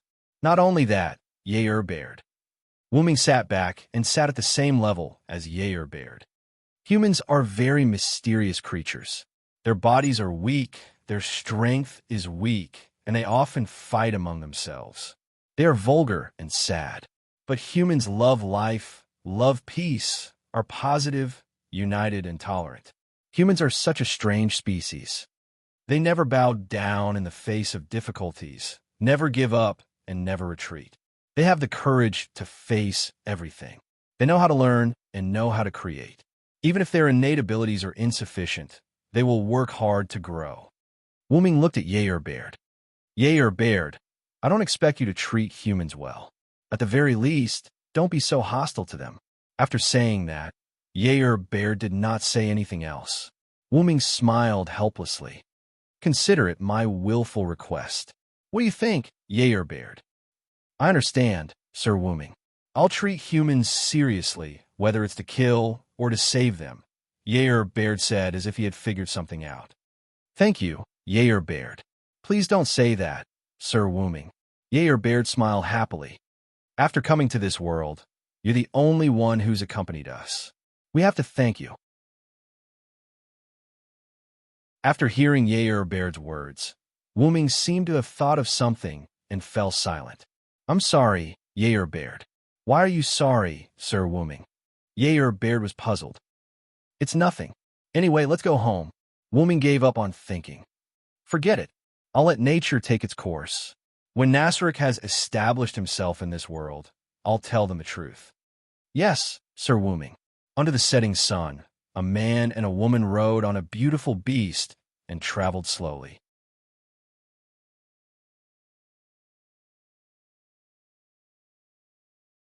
Chapter 39. The office on the 9th floor of Nazarik's underground tomb. Wuming sat on the office chair and listened to Yair bared reading the report. Also, the magic sealing crystal contains a level 60 devil, the radiant Lord's angel. According to the person called Purgatory, this angel once killed the devil god that ravaged the continent.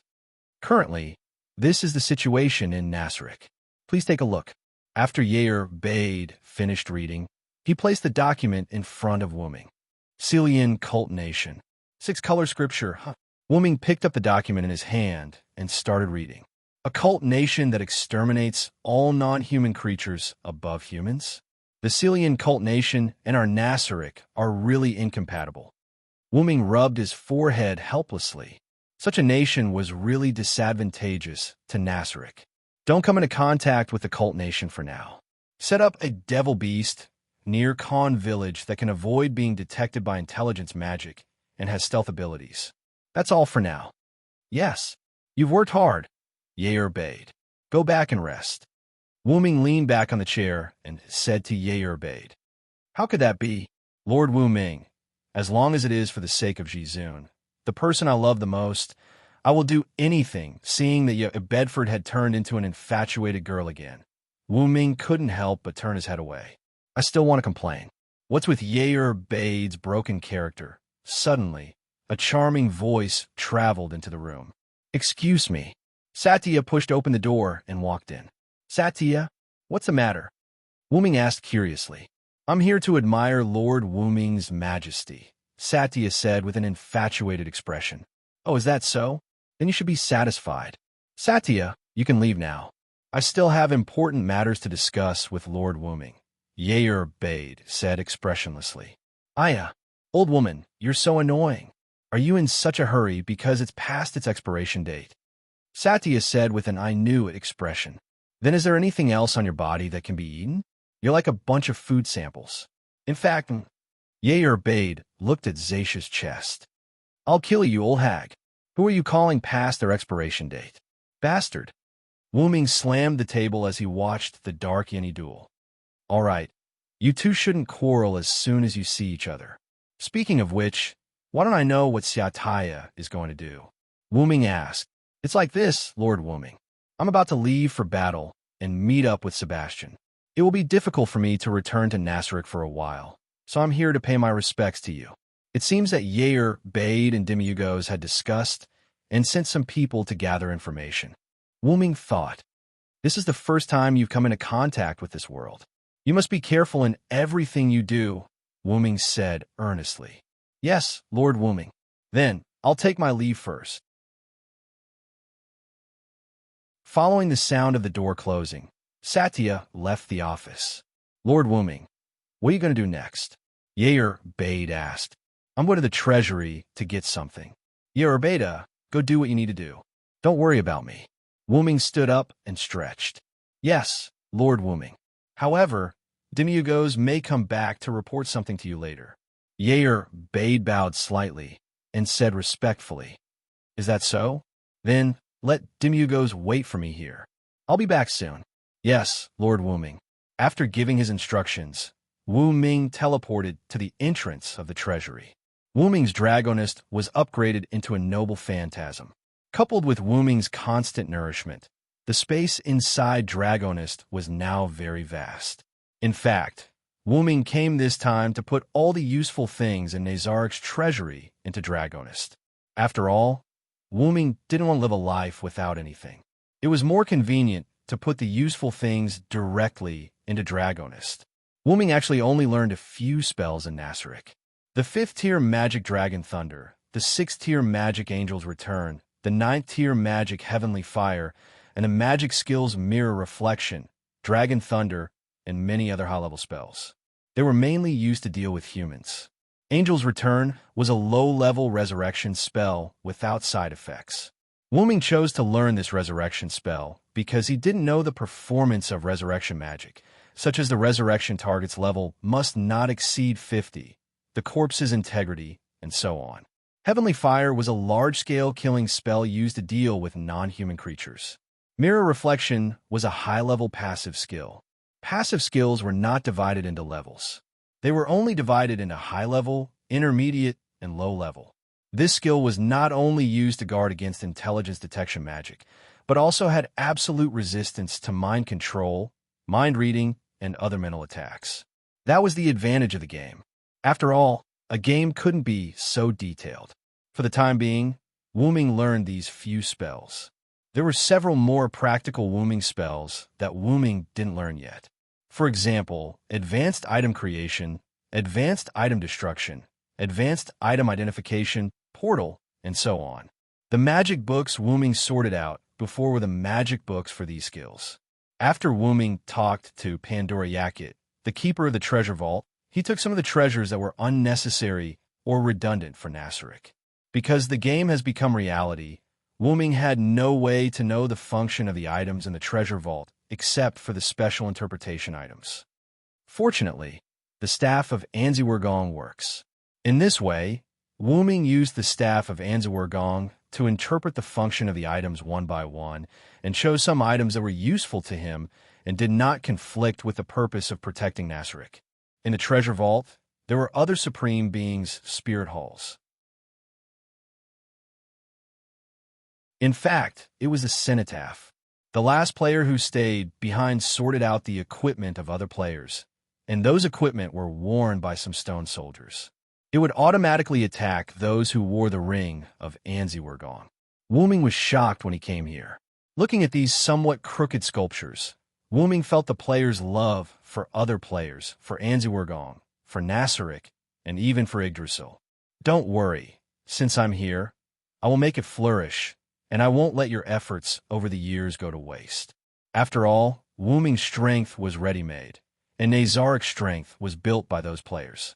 After leaving the treasure vault, Wu Ming returned to his office. Demiugos was standing in front of his desk, thinking about something. After hearing someone came in, Demiugos looked back and quickly bowed. "Wu Ming, Sama, you're back." "Ah, Demiugos, is there anything you want to tell me?" Wu Ming walked to the office chair and sat down. "It's about Nazarik's finances." Demiugos adjusted his glasses and continued. "After you gave me the gold coins of this world, during testing, I found that as long as they are processed into objects the size of gold coins and have a certain value, they can be used to support Nazarik's operations." Wu Ming's eyes lit up. "That's great. I happen to have some golden jewelry that I don't need right now. I'll give them all to you." With that, Wu Ming took the item that Demiyugos handed over. It was a special leather bag with a large mouth. When he opened the bag, what greeted his eyes was a membrane that looked like water. Wu Ming pointed his palm at the membrane, and a large number of treasures swarmed out of Wu Ming's palm and fell into the membrane.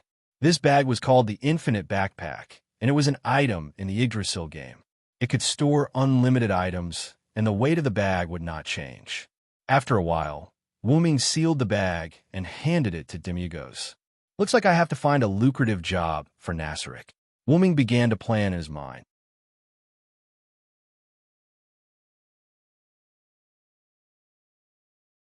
Chapter 40. 10th floor, Nasrik Library. Wu Ming was reading a magic book intently. Advanced Item Creation. As his voice fell, Wu Ming had a magnificent greatsword in his hand. Wu Ming waved it casually. As the greatsword danced, it produced friction with the surrounding air, making a sound as if it was tearing the space. The skills in the game are really abnormal. With high-grade item creation alone, you can create weapons with high durability and power. High-level item creation was a skill that could create simple weapons or items in Yggdrasil, but its effect in the game was a bit weak. After all, powerful weapons or items in the game couldn't be created with high-level item creation. For example, divine artifact and world-level items. It stood to reason that this skill shouldn't change even after the game was transformed into reality, but advanced item creation. As he chanted the spell, a silver chain appeared in Wu Ming's hand. Then Wu Ming chanted another spell. Advanced Item Identification. Wu Ming said as if he understood something. So that's how it is. You can even create Enkidu. Is it because I'm not a player in the game, so I can use this skill? The Enkidu created with advanced item creation had the same effect as the original Enkidu. The more magical power provided during the creation, the stronger the chain would be. But there was a drawback. The items created with advanced item creation would not have any growth, and it couldn't increase the magical power output to improve its performance. That was the only drawback. However, Wu Ming took advantage of one of the advantages of advanced item creation. The created items would not disappear because of being placed for a long time. They would only be destroyed. In other words, as long as it was maintained, the created items would always exist. Of course, it still depended on what kind of item was created. If it was a weapon, it would be fine, but if it was a crystal item, it would disappear and turn into powder after a few uses. Advanced Item Destruction. With a bang, the great sword that Wu Ming had created earlier turned into motes of starlight and disappeared into the air. This skill isn't bad either. If I use it, it can completely rival shatter magic. Crushing magic, as the name suggested, was a type of magic that specialized in crushing. It was extremely dangerous.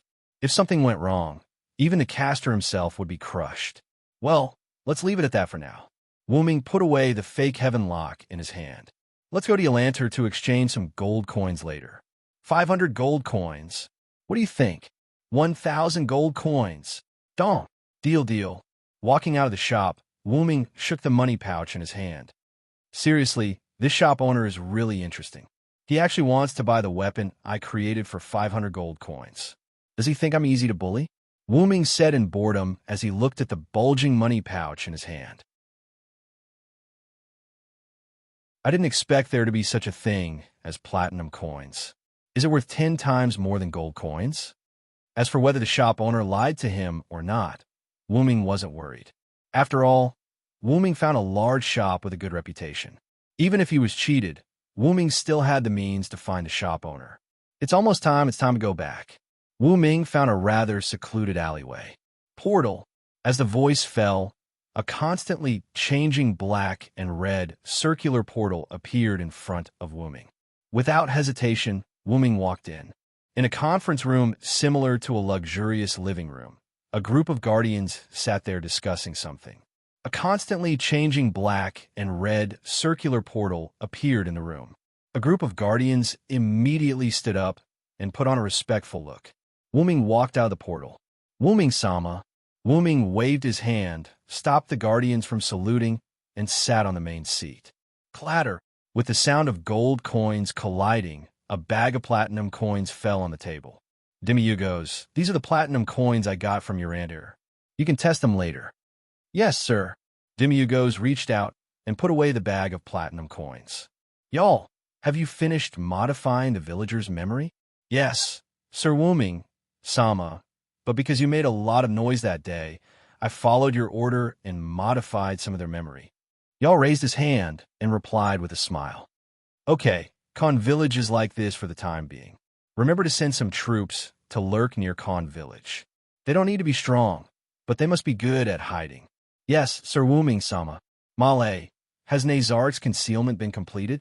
This was the decision made by Yair, Bade, and Demiugos during their discussion. After Wuming agreed to hide Nasarik, this task was given to Malay.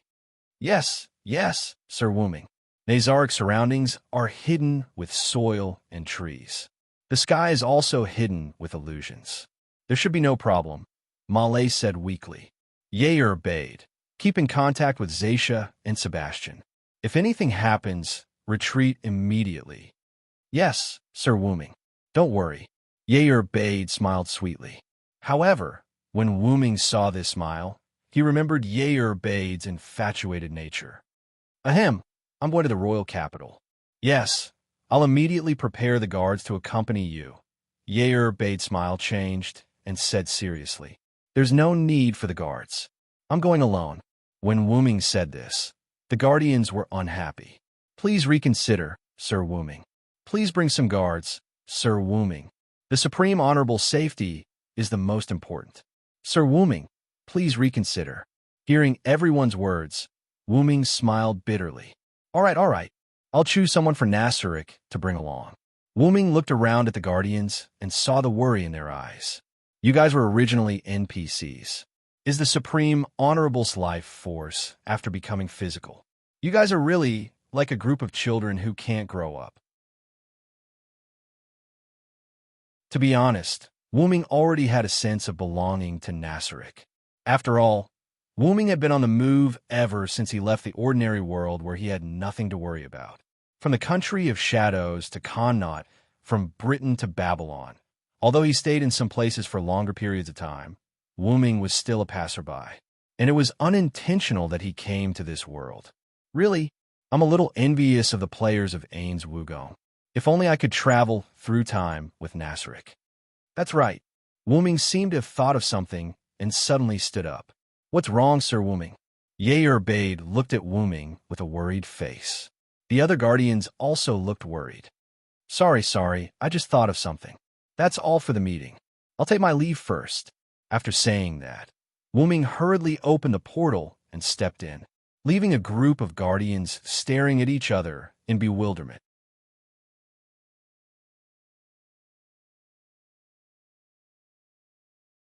Chapter 41. After Wuming left the meeting room, he immediately went to his bedroom. Wuming stretched out his hand, and a twisted golden scepter appeared in his hand. I hope my idea can be realized. With that, Wuming crossed his legs and activated the floating function of the scepter of Anziwergong, allowing it to float in front of him. Wuming closed his eyes and began to permeate his mind power into the scepter of Anziwergong. 7 days later, outside Wuming's bedroom on the 9th floor of Nasarik, a group of guardians surrounded Wuming's bedroom door. Annabelle, what happened to Master Wuming? It's been 6 days since the planned departure time. You just said, Master Wuming ordered us not to disturb him. Don't worry. How can I not be worried? If something happens to Lord Wuming... Ibeda had a heartbroken expression on his face as he yelled heartbreakingly at a female servant who was standing guard outside the door. Annabelle said very calmly, Master Yair bade, I am also very worried about Master Wuming, but Master Wuming has clearly stated that no one can enter without permission. I am very sorry. All right, Yair bade. Demiugos, who was standing at the side, pushed up his glasses. Since Master Wuming said this, he must have his reasons. Let's leave it at that for today. Go back and continue the work that Master Wuming gave you. That's right. Although we come to Master Wuming's bedroom every day to wait for Master Wuming to come out, we cannot slack off on the work that Master Wuming gave us. Cositas said with an unusually hoarse voice as he breathed out cold air. Let's go, Yair bade. Master Wuming will be fine. Yair Bade pulled Yair Bade aside. How can I? That fake breast is finally not in Nasrik. How can I miss such a good opportunity? That, I think it's not good to sneak away while Satya is not here, Malay said weakly. Just as the commotion was going on, a large amount of magic power came from Wuming's room. The magic power even destroyed Wuming's bedroom door. The large amount of magic power in the room condensed into a magic power mist that kept leaking out of the door. Master Wuming. In an instant, the guardians, including the maid Annabelle, panicked. I'm fine. Wuming's voice came from within the magic power mist. This can't be wasted. With that, the mana mist that had been coming out of the room began to shrink back into the room. Finally, all of the magic power mist was the staff in Wuming's staff. Was the staff of staff. However, at this time, although the appearance of the staff of staff did not change, the guardians who had been lucky enough to see this staff found that Nazarik's secret treasure, the staff of staff, had become more sacred, and those who had not seen this staff, including Annabelle, were in awe of it from the bottom of their hearts. Master Wuming. Everyone present saluted to Wuming, knelt on one knee, and bowed their heads to greet him. Seeing this scene, Wuming smiled bitterly. I clearly told them not to salute like this and just bow, but they refused on the grounds of not being disrespectful to Master Wuming in public. Really, a group of troublemakers. Get up, everyone. Yes. After everyone got up, Wuming continued. If you want to know what happened, I'll explain it in the conference hall later. Yair Abed, get someone to clean up the room. Annabelle Gamma, go get ready and follow me to the royal city later. Yes. Master Wuming. WH. Yes. Master Wuming. A moment later, the guardians gathered in the room where the previous meeting was held. The guardians sat on the chairs and quietly looked at Wuming, who was holding the staff of staff. Guardians, now, I want to announce something that is worthy of me, worthy of you, and worthy of the entire Nasrik to be excited. Wuming said with a charming smile. After the guardians heard this, they all sat up straight. Before the announcement, I want to ask a question. Wuming glanced at the guardians and said, do you have any thoughts about the world we were in before, Yggdrasil?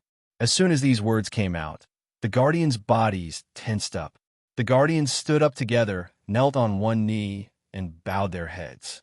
Where Master Wuming is where we are, and we will always follow Master Wuming.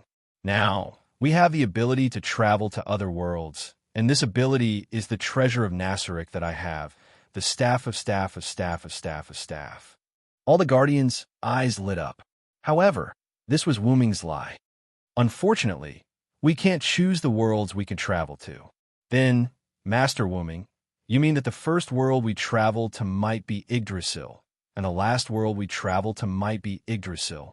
Demiugos pushed his glasses and said, correct, but there is also the possibility that we will never return to Yggdrasil. After all, there are too many worlds. My biggest interest is traveling, so I may leave Nasrik in the future. Master Wuming. Hearing what Wuming said, everyone was anxious, especially Yair Bade, who looked like he was about to cry. He's already crying. Wuming complained in his heart. Don't worry, I will take you and our Nasrik with me. Now, the plan has changed. Except for the members of Nasrik who are outside, all members are not allowed to go out without my permission.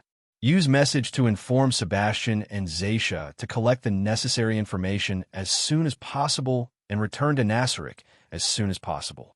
Leave this matter to the Guardian's chief supervisor, Yair Bade. Yes, Master Wuming. Wuming looked at Demiugos. Demiugos. Yes, Master.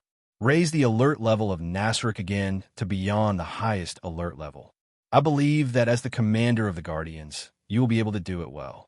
Yes, Master Wuming, I will not disappoint you. I will definitely break through the highest alert level of Nasrik. As for the matter of the staff of Anziergong traveling between worlds, you can spread it on your own. The first and third levels will be given to Cositas. The fifth level will be given to Yuri and Mare, and the eighth level will be given to Demiugos.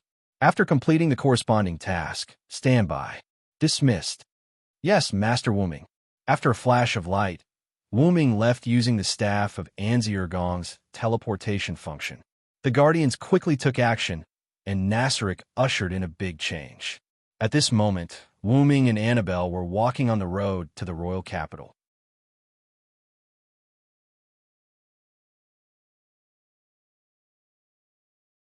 Chapter 42. In the carriage. Wu-Ming was resting with his eyes closed. After Wu-Ming came to this different world, he had been wearing the white, holy cloth of the Uruk. Because he was going to the capital, Wu-Ming changed into a set that met the standards of this different world. White underwear, a black coat, a pair of black trousers, and a pair of black boots. His neat short hair was constantly floating with the wind coming in from the window. There were no traces of erosion by time on his face. He still looked like a young man. Outside, Annabelle was driving the horse and driving the carriage at the moment. He wore a white shirt with black collar and sleeves, brown trousers, and brown boots that reached his calves. He wore a brown cloak that covered his body, and an ordinary sheathed, long sword hung at his waist. Annabelle looked at Wu-Ming, who was resting with his eyes closed in the carriage from time to time. Obviously, Annabelle already knew the new function of the staff of Ainz-Ergong. Feeling the gaze outside, Wu-Ming had to smile bitterly in his heart.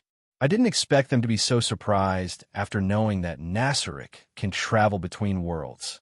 I was obviously lying. No, it's not a lie. After all, I can now take Nasric with me to travel between worlds. Previously, Wu-Ming thought that he entered this different world after fusing with a light ball. After a later judgment, the light ball was the big underground tomb of Nasric. In other words, the big underground tomb of Nasric should have become part of Wu-Ming. But because of the nobility of Wu-Ming's bloodline, his bloodline was automatically expelled from the big underground tomb of Nasric after Wu-Ming entered this world. Otherwise, there wouldn't have been Nasric on the grassland near Urantir. Instead, there would have been a huge dragon lying there. But because Nasric and Wu-Ming had fused for a short time, and the staff of Ainz-Ergong could be said to be closely related to the big underground tomb of Nasric, Wu-Ming suddenly had an idea. What would happen if the staff of Anzi-Ergong became my noble phantasm? Wu-Ming was filled with curiosity and unknowns. That was why Wu-Ming went into seclusion in his bedroom for 7 days, despite his plans being disrupted.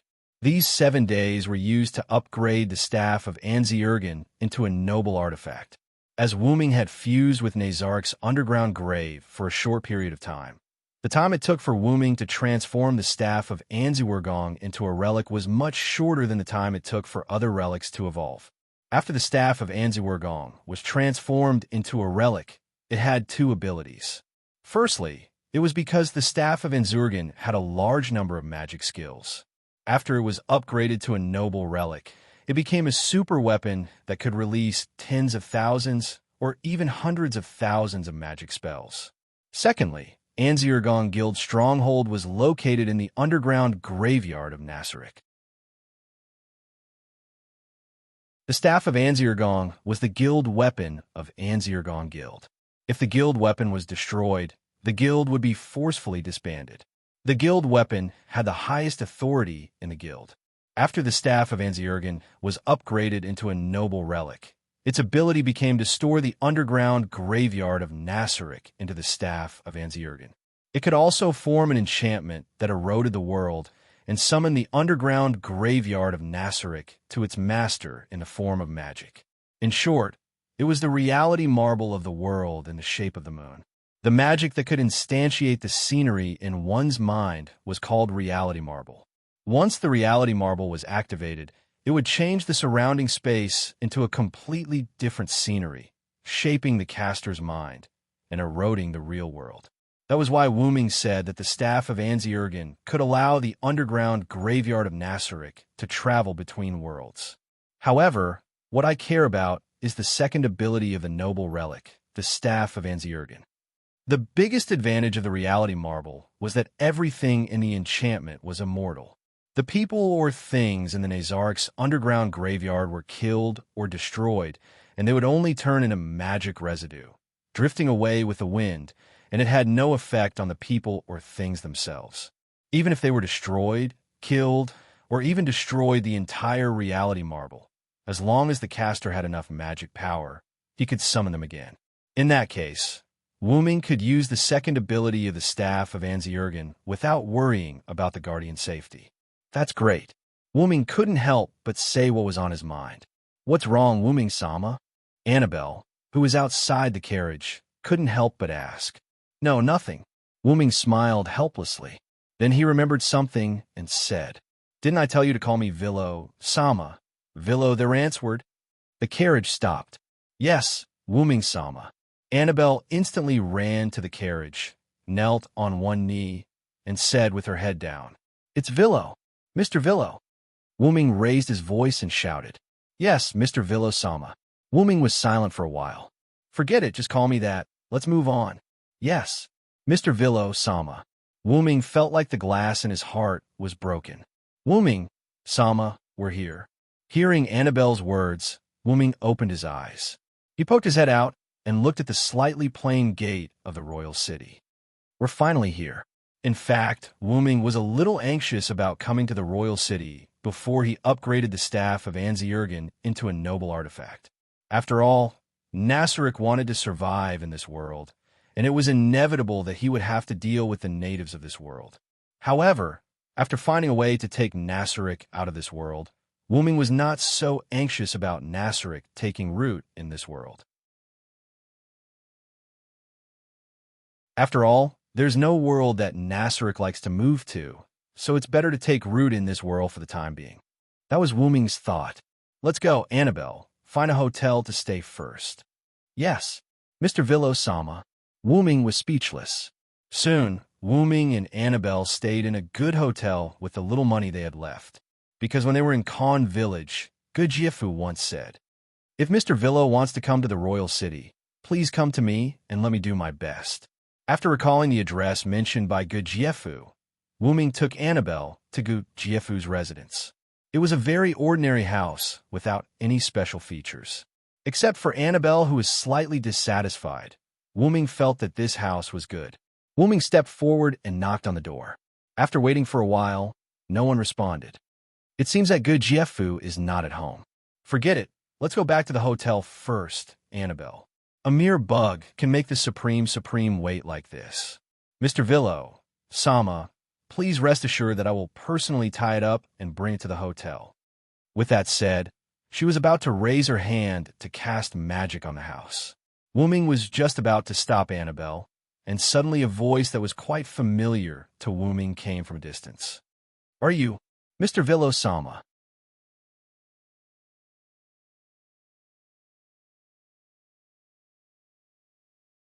Chapter 43.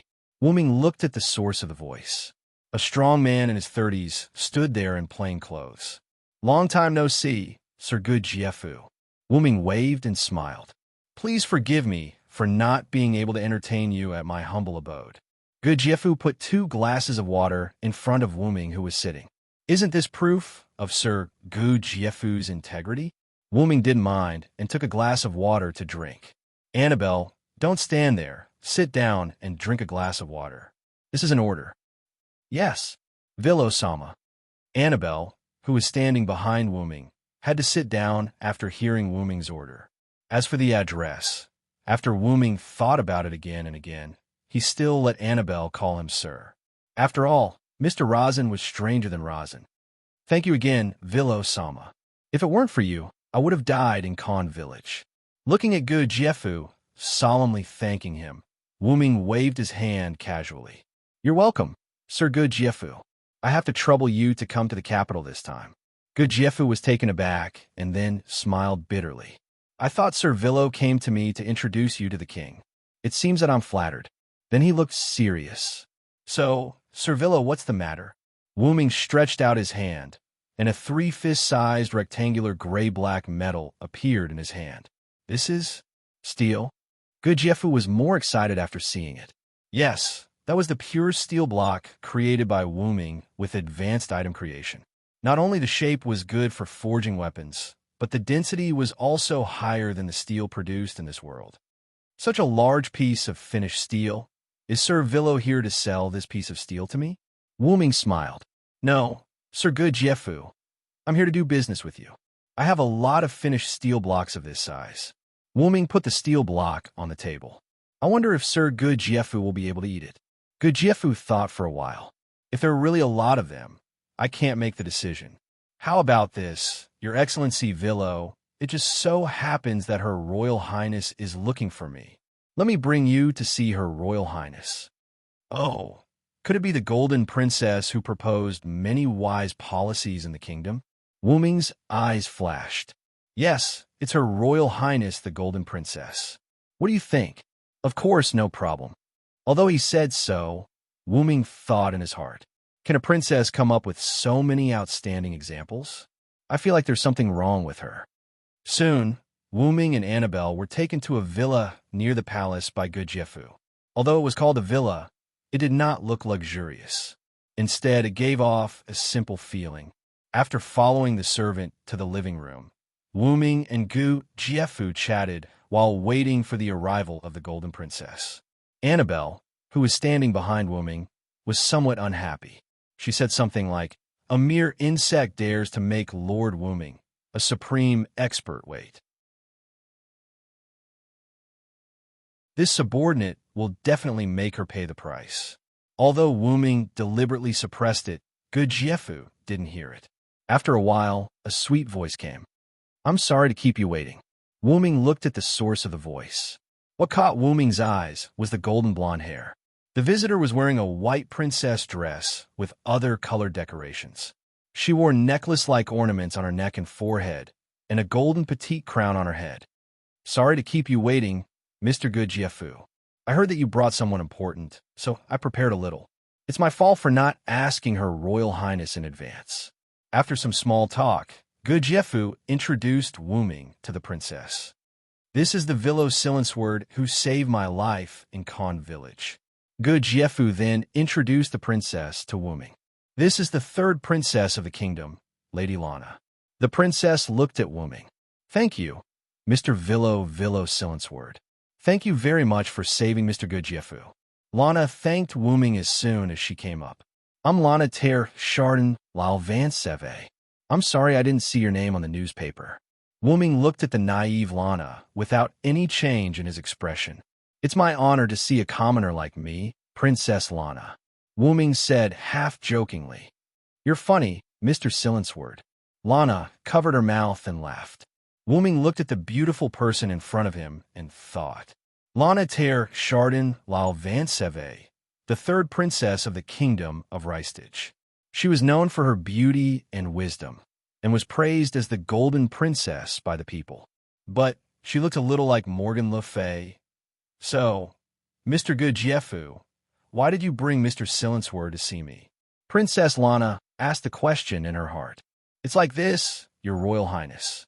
Good Jiefu took out the stainless steel that Wu Ming provided and explained the purpose of Wu Ming's visit to Princess Lana. "So that's how it is." Princess Lana, who understood the cause and effect, had a look of sudden realization. "Don't worry, Mr. Silensword.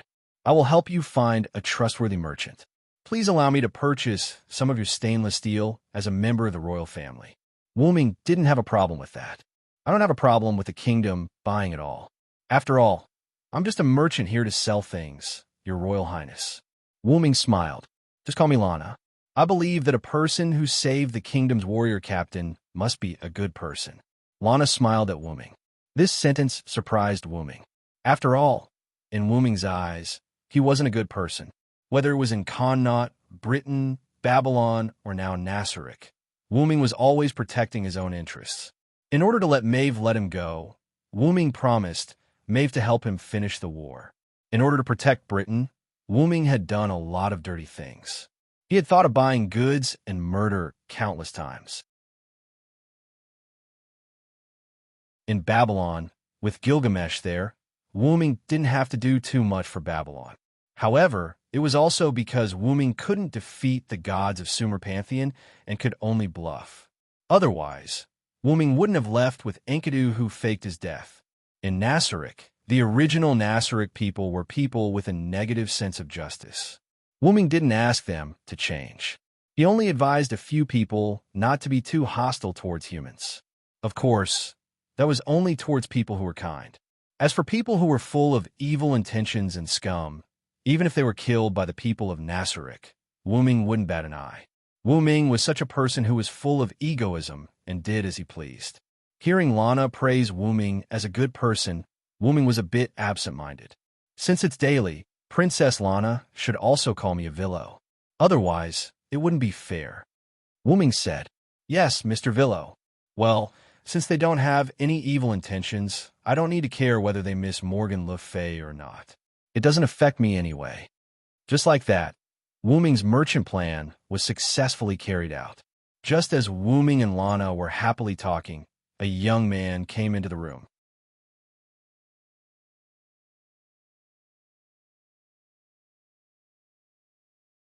Chapter 44. I'm very sorry, Your Highness Lana. I'm late. A young man opened the door and walked in. The young man had short blonde hair, a youthful face, and a resolute face. He was wearing white armor. Although he looked young, he gave off a very reliable feeling. Lana smiled and shook her head. "It's okay, Clem. I'm here to discuss something with Mr. Jedjeff." Not to mention, Mr. Jedjeff also brought Mr. Villo Silensword, who saved Mr. Jedjeff's life in Khan Village. Hearing that it was the person who saved Jedjeff's life, the young man named Clem's eyes lit up. He turned his head and looked at the only male in the room other than Jedjeff. That direct gaze made Annabelle a little unhappy. Just as Annabelle was about to say something, Wu Ming reached out his hand to stop her. After all, if the situation was not right, Annabelle would speak very arrogantly. He had to stop her. "Is your name Clem? Do you have something to ask me?" "Yes, Mr. Silensword. I want to ask you how to become stronger." "Clem, you're being rude," Princess Lana shouted. Jedjeff seemed to know something. He didn't say anything and just watched quietly. At this moment, no one said anything. Suddenly, a female voice was heard. "You still haven't given up, boy." Everyone looked at the closed door. The voice came from outside the door. "Is it Gragland?" Princess Lana asked. The door was pushed open. The first to come in was a tall and sturdy blonde woman wearing red armor. It was as if a woman's head was pressed against a strong man's body. It was quite out of place. "You should also stop talking, Gragland." Then came a pair of twin sisters. They were almost identical. "Oh, Hina T, are you too interested in this virgin?" "Ha!" Her hair was tied up with a golden broom. She wore a scarf around her neck like a mask. Her upper body was wearing armor that only covered her chest. Her lower body was in shorts. Overall, it looked like a rather revealing female ninja outfit. Their clothes were embroidered with red and blue threads and patterns respectively. The red one was Tina, and the blue one was Tia. "What nonsense are you talking about? Looks like it's not suitable for you to go out today, Glenn." Following that, a petite masked woman with a spirited expression walked in. He wore a red hooded cloak over his black clothes and a mask with a red gem embedded on his forehead. Strands of golden hair peeked out from the hood and mask. "All right, Gigrin, Irby Rouet, this is Her Highness Guest Hall. Stop messing around."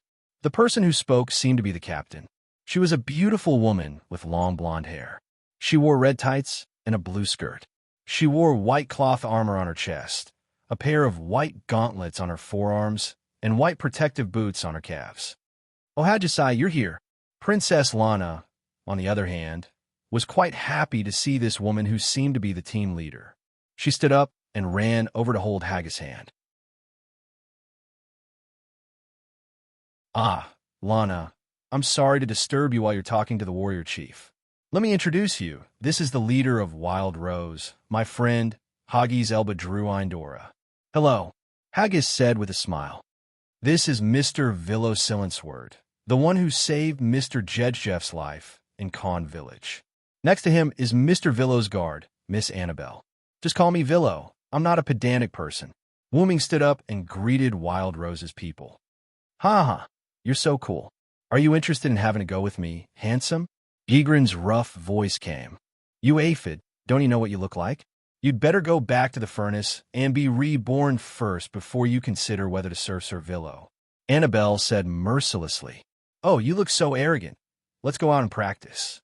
Gigrin, Annabelle, Wu Ming, and Haggis stopped the fight at the same time. "Well, let's solve Clem's problem first." At this time, Gigrin returned to the topic. Kid, you want to ask the strong to tell you how to become strong again, right? Clem was silent. Gigrin's rough voice continued. I've said it before, the so-called saying that you can become strong through hard work is no longer suitable for you. Although some heroes also became strong through hard work, you've worked hard enough. I believe that no one in the kingdom can be said to be more hard-working than you. Give up, kid, you can't become strong anymore. Gigrin's words made Clem's face pale, but from his determined eyes, it was clear that Clem had no intention of giving up.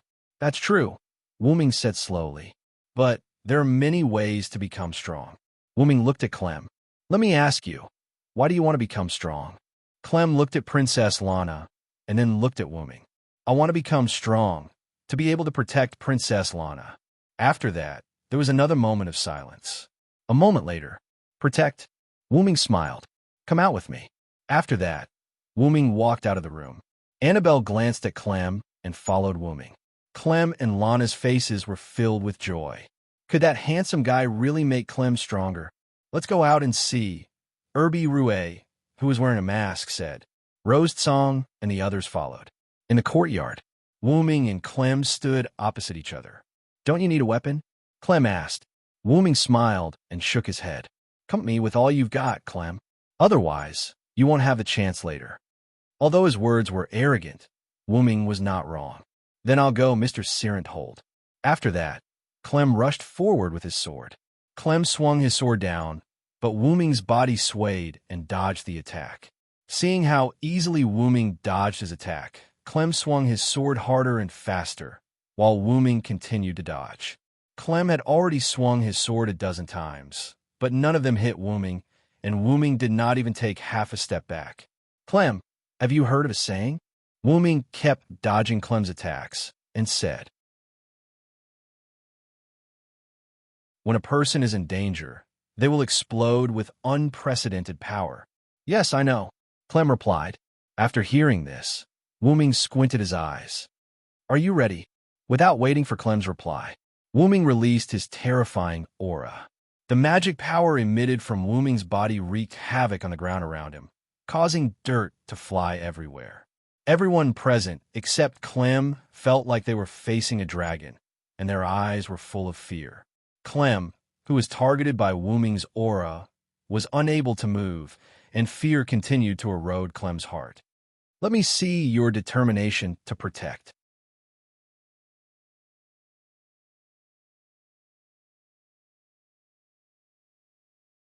Chapter 45. No, if this goes on, I'll die. Clem thought in his heart.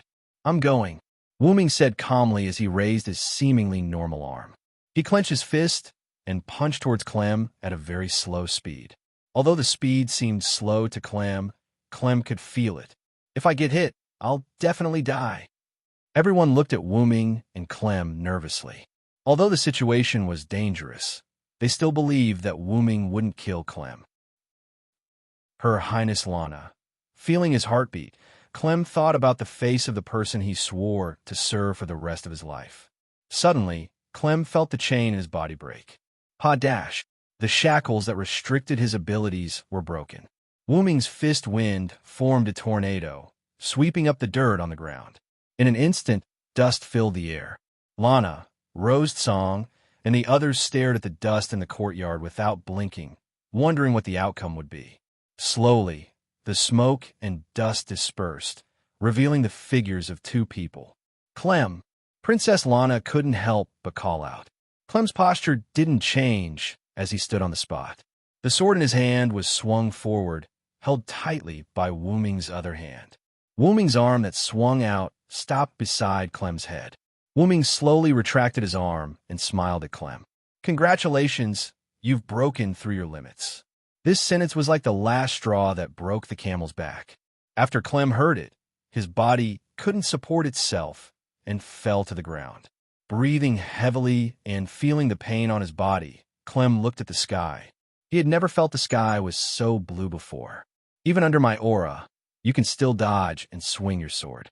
Seems like your awareness is quite strong, Clem. Wuming then took out a healing potion from Dragonist and passed it to Princess Lana. This is a healing potion, Princess Lana. Give it to Clem. Everyone looked at the red healing potion with doubt in their hearts. After all, in this world, healing potions were all blue in color. Red potion. But under the mask of Ibiruai's face, there was a slight change. What is it, Ibiruai? Gedgeland asked Ibiruai. No, I'm fine. After Lana fed the healing potion to Clem, everyone returned to the meeting room. Clem asked impatiently as soon as he sat down, fully recovered. Lord Villo, just now, The Villo understood Clem's doubts and asked. A person's brain will limit most of their skills to prevent damage to their body. Just now, you broke through part of the limit under my pressure, which is why your body is in so much pain. After taking a sip of the tea, Wu Ming put it down. Now, you should be able to control the release of this restriction. You should be able to sense it yourself. Yes, thank you very much for your guidance, Sir Villo. This humble one is eternally grateful. Well, Virgin, you have indeed become stronger, although it was only for a moment. You should have reached the level of a platinum-level adventurer. Gedgeland said from the side. In this world, there was a profession called an adventurer. Wu Ming knew from the interrogation of the people from the Sunshine Holy Bible that adventurers were people who dealt with monsters. These people were similar to multi-purpose mercenaries and were managed by the Adventurers Guild. The adventurer's level was differentiated by the rarity of the metal. The metal that symbolized their identity from lowest to highest were copper, iron, silver, gold, platinum, mithril, orichalcum, and stainless steel. Hearing this, Wu Ming reached out his hand, and a thin white knight's sword appeared in Wu Ming's hand. Then how about adding this? Wu Ming tossed the knight's sword to Clem. This is stainless steel. Clem was confused. It's a pure stainless steel knight's sword. When everyone heard this, they were all shocked. Although a small amount of stainless steel could increase the weapon's quality, no one would use pure stainless steel to forge a weapon. Moreover, with such a large piece of stainless steel, it was hard to say if they could find a blacksmith who could forge a pure stainless steel weapon. After all, stainless steel was the hardest metal in this world. How can I, Mr. Villo, I can't accept such a valuable weapon. Clem's expression was determined not to accept it, and Rose Song's expression was the same. After all, no one would be so nice for no reason. Okay, just accept it. After all, I still have something to ask of Her Royal Highness. Of course, Mr. Villo. Everyone was confused. After all, accepting a request without hearing it was strange no matter how they looked at it. But after thinking about it for a while, Hagrid felt relieved. Wu Ming also looked at Princess Lana in confusion, then seemed to have thought of something. It seems that Her Royal Highness Lana values Sir Clem a lot. Princess Lana just smiled sweetly. Of course, after all, I like Clem the most. Clem's young face blushed when he heard that. Then, Her Royal Highness Lana is not afraid that I will make a request that will harm the kingdom? You must be joking, as I said before. I believe that Mr. Villo, who saved His Excellency the Warrior, is a good person. Wu Ming waved his hand. Forget about being a good person. I just thought that good Jiafu was a good person, so I helped him. That's enough. Lana smiled. My request is simple. If you have any business in the future, please consider me first.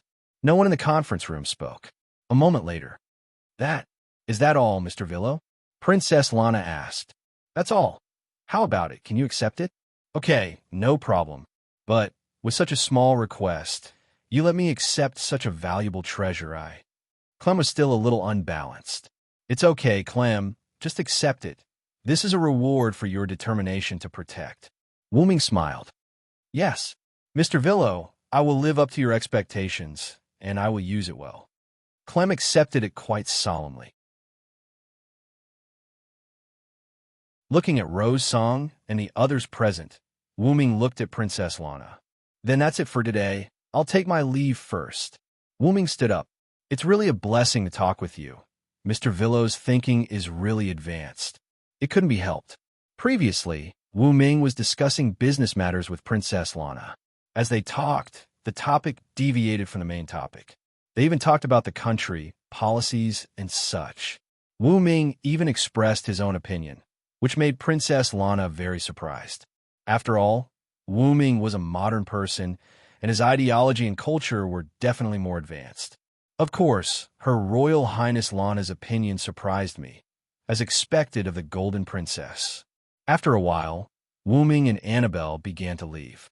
When they walked to the gate of the courtyard, one of Rose Song, who came to see them off, suddenly shouted, "Mr. Wu Ming." Wu Ming paused after hearing it, but he recovered in an instant and continued to walk forward. "Wait a minute, Mr. Villo."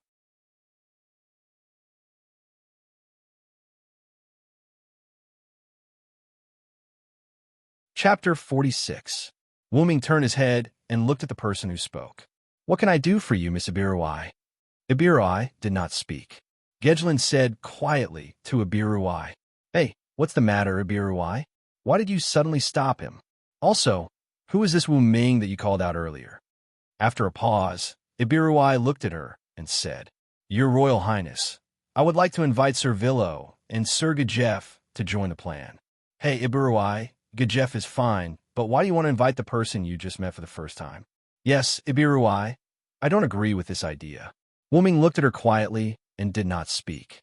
"It seems that Miss Vampire seems to know me." "No, she knows Wu Ming." "It shouldn't be. I just came to this world not long ago. How could she know me?" "I don't have a problem with Sir Villo, but Sir Villo has just met us, and I have received Sir Villo's favor. I really shouldn't bother Sir Villo." Princess Lana looked embarrassed. "I don't have a problem with that, but let's talk about it tomorrow. Don't you have something to discuss?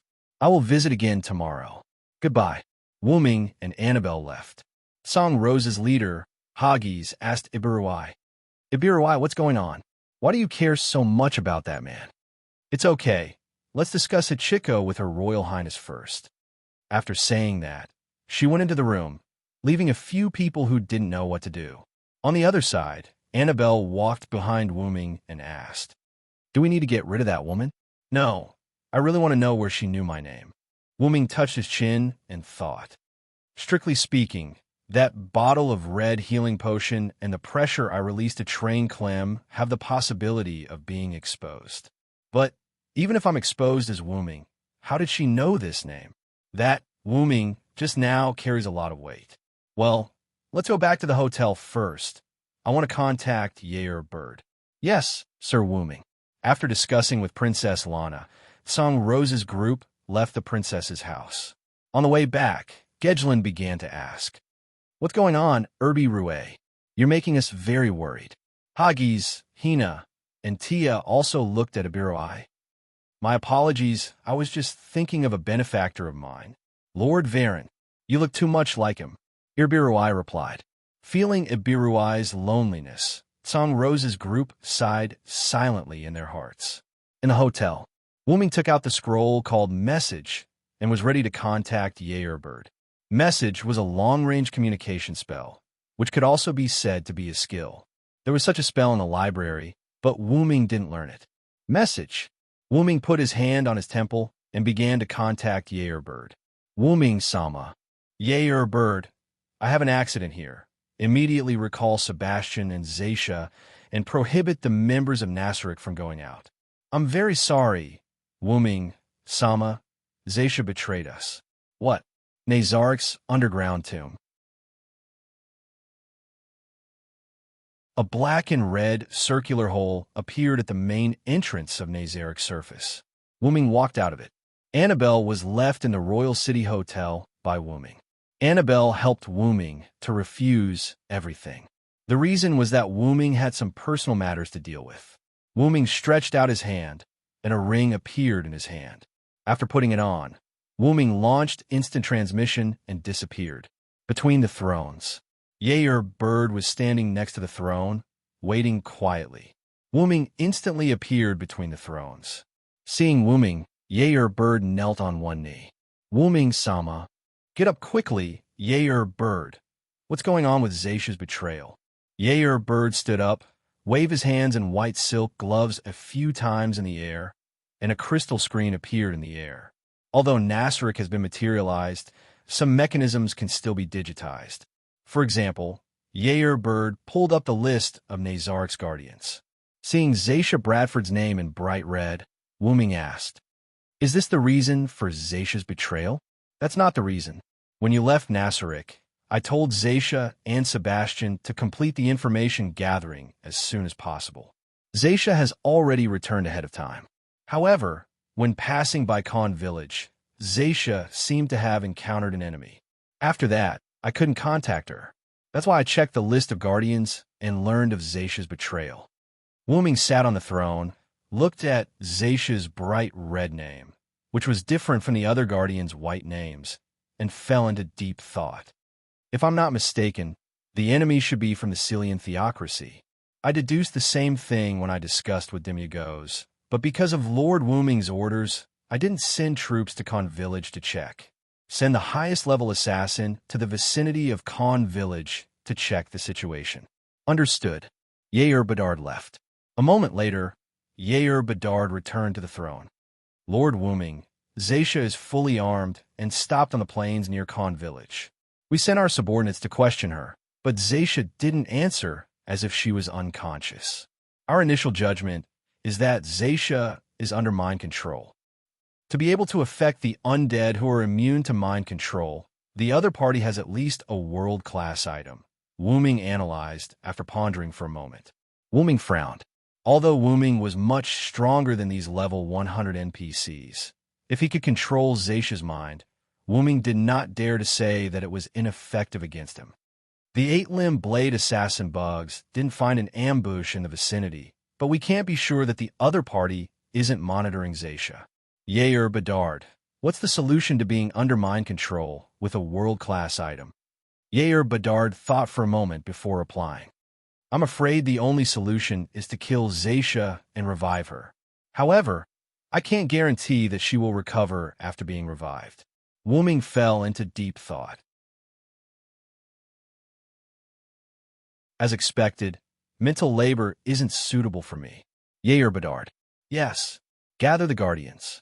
I have something to say. Understood. Soon, a group of guardians gathered in the throne hall, including Sebastian, who had already returned. Dear guardians, I'm sure all of you know that Zaisha is under mind control. Wuming said calmly. I want to ask, do you have a way to remove the mind control on Zaisha without killing her?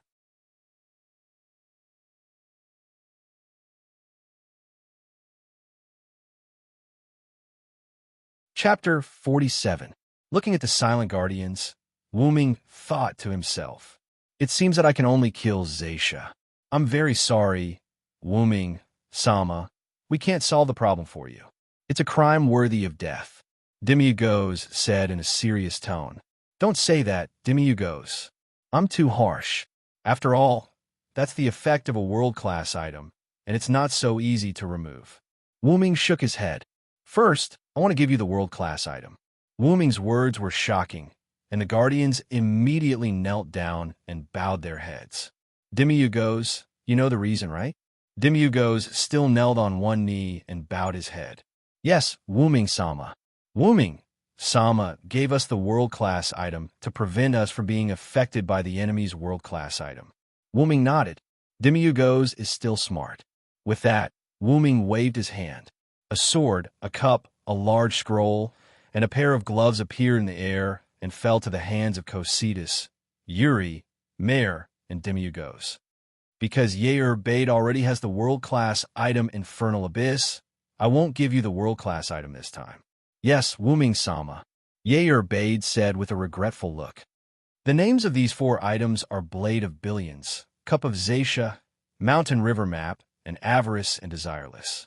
I will tell you how to use them and their effects after the meeting. Thank you, Wuming-sama, for giving us these treasures. We will not hesitate to go through fire and water for you.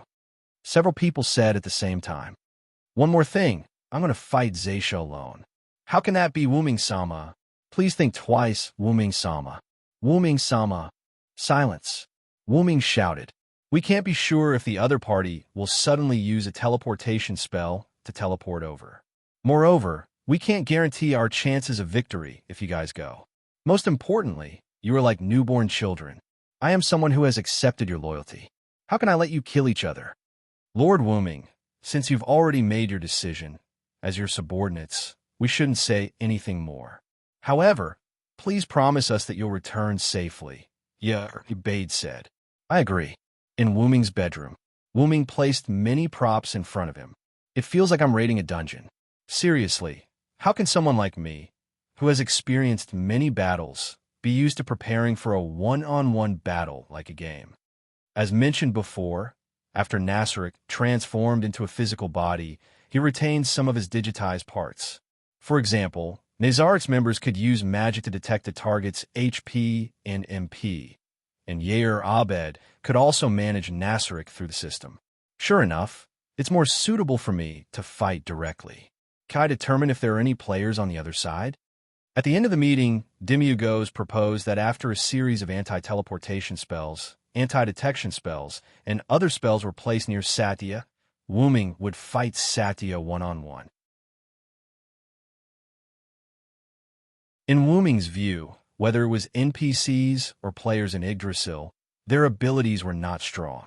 At least in Wu Ming's view, no one in Nasrik could defeat him without using special skills or items. The only hidden danger now was that he didn't know if the other party had any special items or skills. I can only say that it's a game. After all, without these special items or skills, the game would become boring. I guess so.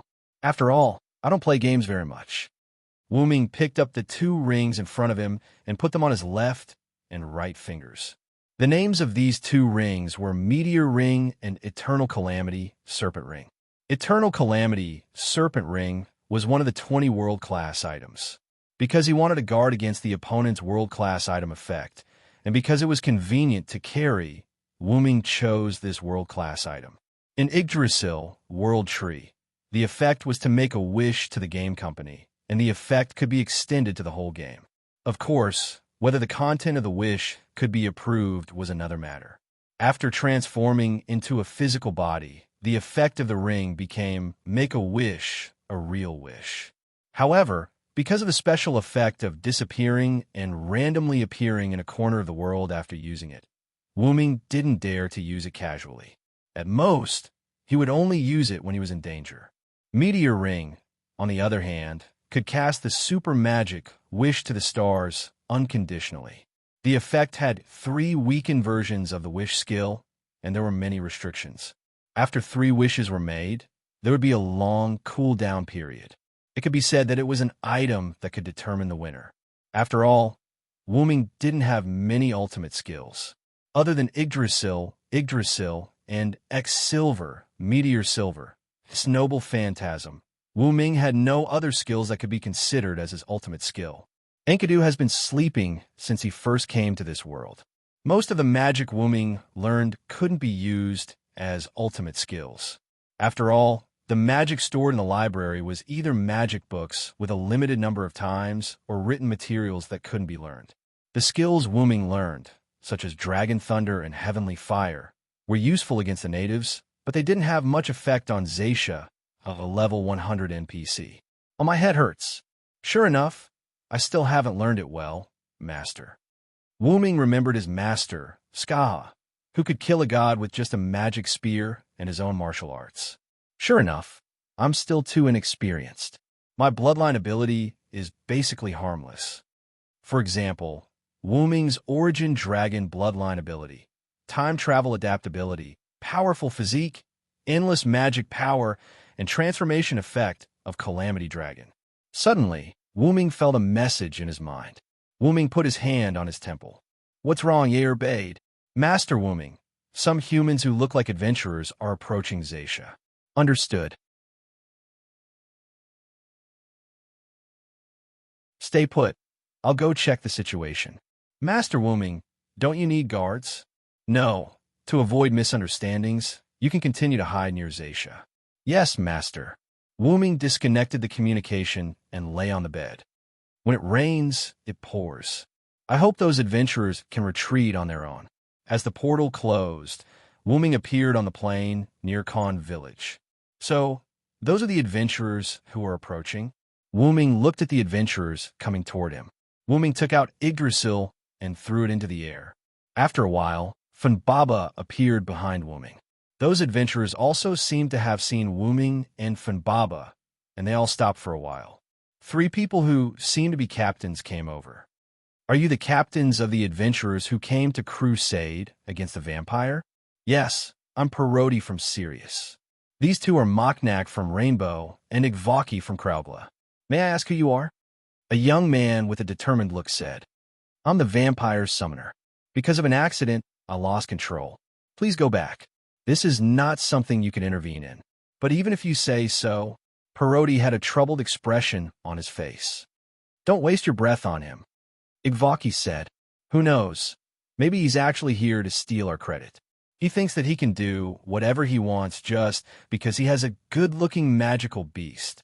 To be honest, Funbaba was not tall, and it looked gentle, but it did not mean that Funbaba would not kill. Funbaba raised its leg, and in an instant, a huge man-eating flower appeared at Igvaki's feet. In an instant, Igvaki was eaten by the man-eating flower before he could even make a sound. Parodi and Moknak put their hands on their weapons with a solemn expression. I'm in a bad mood. Persuading you to leave is for your own good. Do you have to make an example of me? Wu Ming released the aura of a giant dragon. The wind pressure caused by his aura overturned the adventurers in the distance, and Parodi and Moknak in front of him were unconscious. Wu Ming slowly retracted his aura. Ever since Silent Wonder turned into a dragon, he had mastered an invisible pressure similar to draconic aura. This could be considered a blessing in disguise. Looking at the hurried and orderly retreat, Wu Ming turned around and walked towards Satya.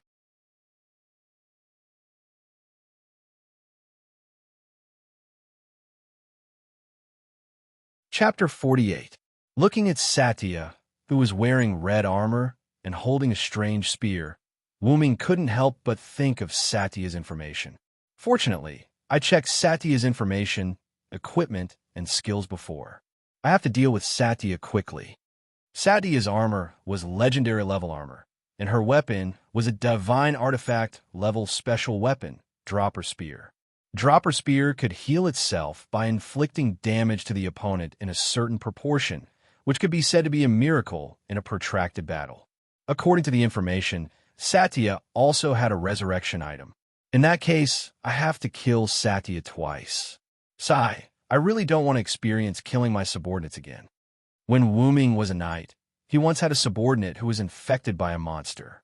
At his subordinate's request, Wu Ming had to kill him. Wu Ming, Sama, hearing that voice, Wu Ming looked at his arm. Enkidu, are you awake? Well, because Wu Ming, Sama is upset, I woke up to see if there is any way to help you. I appreciate your kindness, but I don't think you can do anything about it. Wu Ming couldn't find any other way to remove Satya's mind control other than killing her. Wu Ming, Sama, maybe I can give it a try. Oh, really, little Enkidu? Wu Ming was so excited that he called out Wu Ming's pet name for Enkidu. Yes, Wu Ming, Sama, I was originally a chain connecting heaven and earth. Of course, I have a way to break the chain. If possible, Wu Ming, Sama can connect me to Satya, and I should be able to remove the negative effect. But little Enkidu, why didn't I know you have this ability? Wu Ming asked strangely. After all, Wu Ming was also a Uruk native, and he knew about the Heaven Lock. It's strange. After I came to this world with Wu Ming, Sama, I began to change, which is why I fell into a deep sleep. I'm sorry, little Enkidu. There is no way to lift the curse on your body. When Enkidu was cursed by the gods, Wu Ming only took away Enkidu's soul, and his body was indeed dead. Therefore, Enkidu couldn't show his body, and could only accompany Wu Ming in the form of Heaven Lock. It's all right, Lord Wu Ming. Enki is very happy to be able to be tied to Lord Wu Ming like this. Wu Ming touched Enkidu hidden on his arm and didn't say anything. Little Enkidu, my first battle in this world. Let's go. Yes. Wu Ming Sama. High-level item creation. A white light flashed, and a white armor appeared on Wu Ming's body. That was the silver dragon armor that Wu Ming used in Britain. Funbaba. Funbaba changed, and a silver-white spear flew in the air. As if it was calculated, Wu Ming stretched out his hand and firmly grabbed the spear. Yggdrasil. The silver-white spear slowly melted like liquid, attached to Wu Ming's left hand, forming a silver-white left-hand armor. Then Wu Ming stretched out his hand, and a white hole appeared on the right side of his body, and the hilt of a sword slowly came out of it. Wu Ming held the hilt with his right hand and pulled it out. The silver-white holy sword appeared in Wu Ming's right hand. Heavenly fire. The white flame attached to the silver holy sword. Then I'll start first, Satya. Wu Ming held the sword with both hands and raised it above his head. Although it was daytime, there was a trace of starlight in the sky, and the starlight began to gather on the sword. Yex, silver, meteor, silver. The white holy sword gathered the light, and the moment the real name was shouted, the light overflowed. A huge silver-white beam of light rose into the sky, and the silver-white beam of light continued to expand, covering a few kilometers in an instant. 1/3 of the nearby forest was destroyed, and Khan village was almost affected. Gradually, the light disappeared, revealing the ground that was more than 10 meters deep, as if it was baptized by a nuclear bomb. The guardians in the conference hall, who watched with a long-end perspective mirror, were surprised. It's comparable to the destructive power of supreme magic. As expected of Wu Ming, Sama. Demiurgos pushed his glasses and said with a trembling voice, "That seems to be the attack launched by Wu Ming, Sama's weapon. Is it a world-class item owned by Wu Ming, Sama?" Cositas opened his mouth. Cositas, who had dozens of weapons, could clearly see that this wasn't Wu Ming's skill, but a weapon. Such a powerful blow. As expected of my lover, Wu Ming Bade did not show her infatuation side, but with a rather calm expression. Satya, Sama shouldn't be able to withstand Wu Ming, Sama's attack. It should be Wu Ming, Sama's victory. Although Sebastian was a level 100 NPC, he still called the guardian Sama. Yuz and Mare, who were on the edge of a nearby cliff, were covered in dust. Phew, that was close. We were almost finished. Wu Ming, Sama is really powerful, isn't he, sister? That's right. If Yuz and Mare had not activated their special skills in time, they might have ended up like Satya. Wu Ming looked at X Silver, Meteor Silver, and scratched his head awkwardly. I accidentally used too much magic power. What should I say, Lord Wu Ming? Enkidu, who was on Wu Ming's left arm, sighed. I can't help it. Ever since I turned back into a dragon, I haven't used my noble artifact. Who knew that its power would increase so much? This was also the bloodline advantage of the root dragon, the qualitative increase in magic power. The same magic power, but the current one was much purer than before. She should be fine. Satya, just as Wu Ming was discussing Satya, a burst of laughter was heard. Ha ha ha ha, isn't this Lord Wu Ming? As expected of the supreme Wu Ming, Lord Wu Ming, who killed me instantly. Fortunately, I still have a resurrection item. Lord Wu Ming, ha ha ha ha. Sure enough, I've already killed Satya once. What a big mistake. Since I turned into a dragon, the quality of my magic power has greatly improved. Coupled with the bonus of the Tier 9 spell, Heavenly Fire, the power of X Silver's noble artifact is really amazing. Wu Ming shook his head and looked at Satya with his eyes hidden under the helmet. I'm sorry, Satya, I accidentally killed you. No, Lord Wu Ming, you don't need to apologize because you just need to let me kill you. Ha ha. Looking at Satya, who was laughing wildly, Wu Ming couldn't help but think. Is he really mentally ill? If that's the case, Shaoan. Yes. The silver chain appeared on Wu Ming's left gauntlet, and the chain seemed to be endless, shooting towards Satya. Such a simple attack. Lord Wu Ming, why did you use it? Satya instantly used the flying ability of her armor to avoid the entanglement of Enkidu. Is that so? Satya, what about this? The sound of chains colliding could be heard as white holes similar to spatial doors appeared in the air around Satya, surrounding her. Greater teleport. Don't even think about it. Wu Ming was already prepared. Wu Ming instantly tore the scroll from Dragonist. What? Greater teleport doesn't work? Is it dimensional lock? Yes, it's dimensional lock that can restrain teleport. Enkidu. In an instant, Enkidu extended from each white space and bound Satya. Damn it. Einherjar. As Satya chanted the spell, a white light flew out of Satya's body. After the white light took shape, it was a figure exactly the same as Satya, but this figure was completely white. Einherjar, summoned by this skill, only had the physical ability of the original body, and it could not use magic or skills. Einherjar rushed toward Wuming, but Satya knew very well that Einherjar was no match for Wuming. Struggling to break free from Enkidu, Satya activated magic essence and began to check Wuming's magical power. What she saw was a huge amount of magical power gushing out like a bottomless pit, as expected of the supreme being of the great underground tomb of Nasarek. You can be said to be an invincible existence, Lord Wuming. On the other side, Wuming activated another noble phantasm. Noble phantasm liberation, Yggdrasil. A large number of branches quickly grew from Wuming's left hand, entangling Satya's Einherjar. Absorb, Yggdrasil. The Einherjar gradually faded until it completely disappeared. So what should you do now, Satya?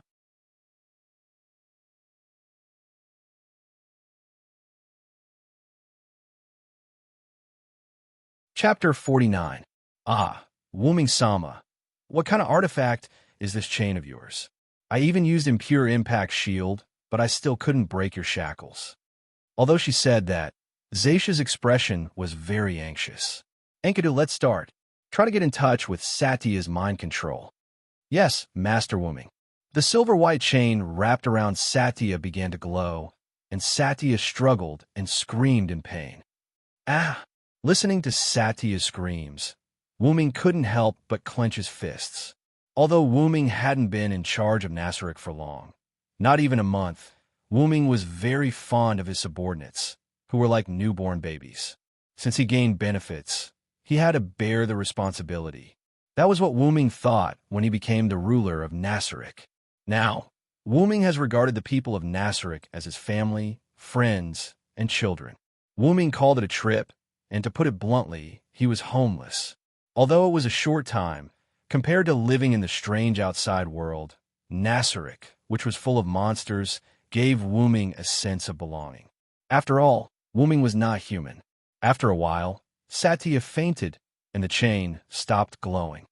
How is it, little Enkidu? Should the... Wuming heard Enkidu's voice and felt something was wrong, so he quickly asked, "What's wrong, little Enkidu? Are you okay?" I'm fine, Master Wuming. I'm still not used to the changes in Enkidu. Plus, I forced myself to wake up before. I might fall asleep again.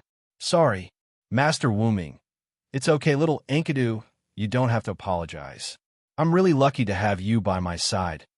Enkidu didn't say anything else. Sensing the weakening of Enkidu's mana, Wuming knew that Enkidu had fallen asleep again. Wuming jumped up and hugged the unconscious Satya. He stroked Satya's face and said, "Go to sleep. Everything will be fine." As if she had heard him, Satya's slightly nervous face gradually relaxed. Nasarek conference room. As expected, Sir Wuming's victory is beyond doubt. Cositas exhaled a breath of cold air as he spoke. It seems that I don't need to prepare materials for Satya's revival. As expected of Lord Wuming. Dimagos adjusted his glasses. Regardless of whether Wuming had come into contact with Satya's mind control, he had already captured Satya alive, so there was no need to prepare for her resurrection. Then, let's welcome the master that we will serve forever. Guardians, said Yerbade. Pardon my rudeness, but I won't be going. I have to prepare food for the returning Lord Wuming. I remember that Lord Wuming strongly requested not to eat potatoes last time. I have to inform a chef. With that, Sebastian bowed and left. Wuming landed on the ground with the unconscious Satya in his arms. He looked at Yal and Ma Lei who were walking toward him. I'm sorry, Yal Ma Lei. I didn't hurt you just now, did I? It's okay, it's okay. I didn't expect Lord Wuming, who had been keeping a low profile in Nasarek, to be so powerful. And powerful. And gentle. Wuming smiled and shook his head. I'm still far from that. You must know that no matter what, there's no end to it. To be honest, Wu Ming didn't expect a noble artifact to be so powerful. After all, Wu Ming didn't use a noble artifact many times. The few times that he did, it was because his opponent also used a noble artifact, or because his opponent was unmatched without a noble artifact. Thinking about it carefully, it wasn't strange. Noble artifacts were known as the trump cards of heroic spirits. Putting aside the strength of heroic spirits, just the word trump card showed the importance of a noble artifact. By the way, y'all, Wu Ming looked at y'all and asked, "The anti-detection magic is working, right?" "Yes, Lord Wu Ming. Although Lord Wu Ming's attack destroyed most of the magic, I repaired it in time, so there's no problem." Then, as if he thought of something, Wu Ming said to Ma Lei, "Don't make any changes to the traces of the battle here. It can serve as a deterrent." "Yes, yes, Lord Wu Ming. Then let's go." "Yes, Lord Wu Ming." X2, between the thrones and the audience hall. Yer, Bade, Dimigos, Cositas, Sebastian, and the others have been waiting for a long time. Wu Ming carried Xiaotaya, while the Dark Elf twins followed behind him. "Lord Wu Ming, congratulations on your victorious return." Looking at the guardians, including the twins, who were kneeling on one knee, Wu Ming said, "Rise, guardians." "Yes, Lord Wu Ming." Yair Bade, check Xiaotaya's status. "Yes, Lord." Yair Bade slid his finger in the air and opened a virtual window. Yair Bade slid his finger. When he saw Xiaotaya's name turn from red to white, he heaved a sigh of relief. "There's no problem, Lord Wu Ming. Xiaotaya's name has turned white. How about this? Bring Xiaotaya to the room on the 9th floor to rest. During this time, arrange for many monsters above level 90 to guard her and set up many magic traps to prevent Xiaotaya from going berserk." This, Lord Wu Ming, to let the servants step into the residence of the supreme beings. Yair Bade had an inappropriate expression. "It's fine. The other supreme beings won't blame you. Carry out the order." "Yes, Lord." Speaking of which, it was strange. Ever since Wu Ming came to Nasaric, the 9th floor of Nazaric's underground graveyard had been deserted. No, it should be said that this was more befitting of the graveyard's name. In fact, there were quite a lot of people on the 9th floor. There were 41 level 1 android maids, as well as a group of service staff in bars, restaurants, and hot springs. However, these people only moved around in their own areas and never came out. Thus, only the guardians were left to move around freely. In fact, it was also because each floor of Nasaric was too big. Perhaps it was because Wu Ming and Nasaric had temporarily fused. Nasaric was not as big as the information indicated. Instead, it was much bigger than the information indicated. Other than the surface of Nasaric, which did not change much, the 1st to 10th floors of Nasaric had expanded a lot. According to Wu Ming's speculation, the largest floor was even comparable to the size of a city. "I'm a little tired. Let's go back and rest." "Sebastian, is the food ready?" "Of course, Lord Wu Ming. It's all ready. I also specially told the chef to reject all potato products." Speaking of potatoes, Wu Ming recalled the fear of being dominated by Gawain in Britain. "Well done, Sebastian. For the supreme beings, I won't hesitate." Following the conversation, Wu Ming and Sebastian stepped into the restaurant. You're tuning in to the Warrior Lore YouTube channel. Don't forget to subscribe and join us on this journey to catch the most captivating stories.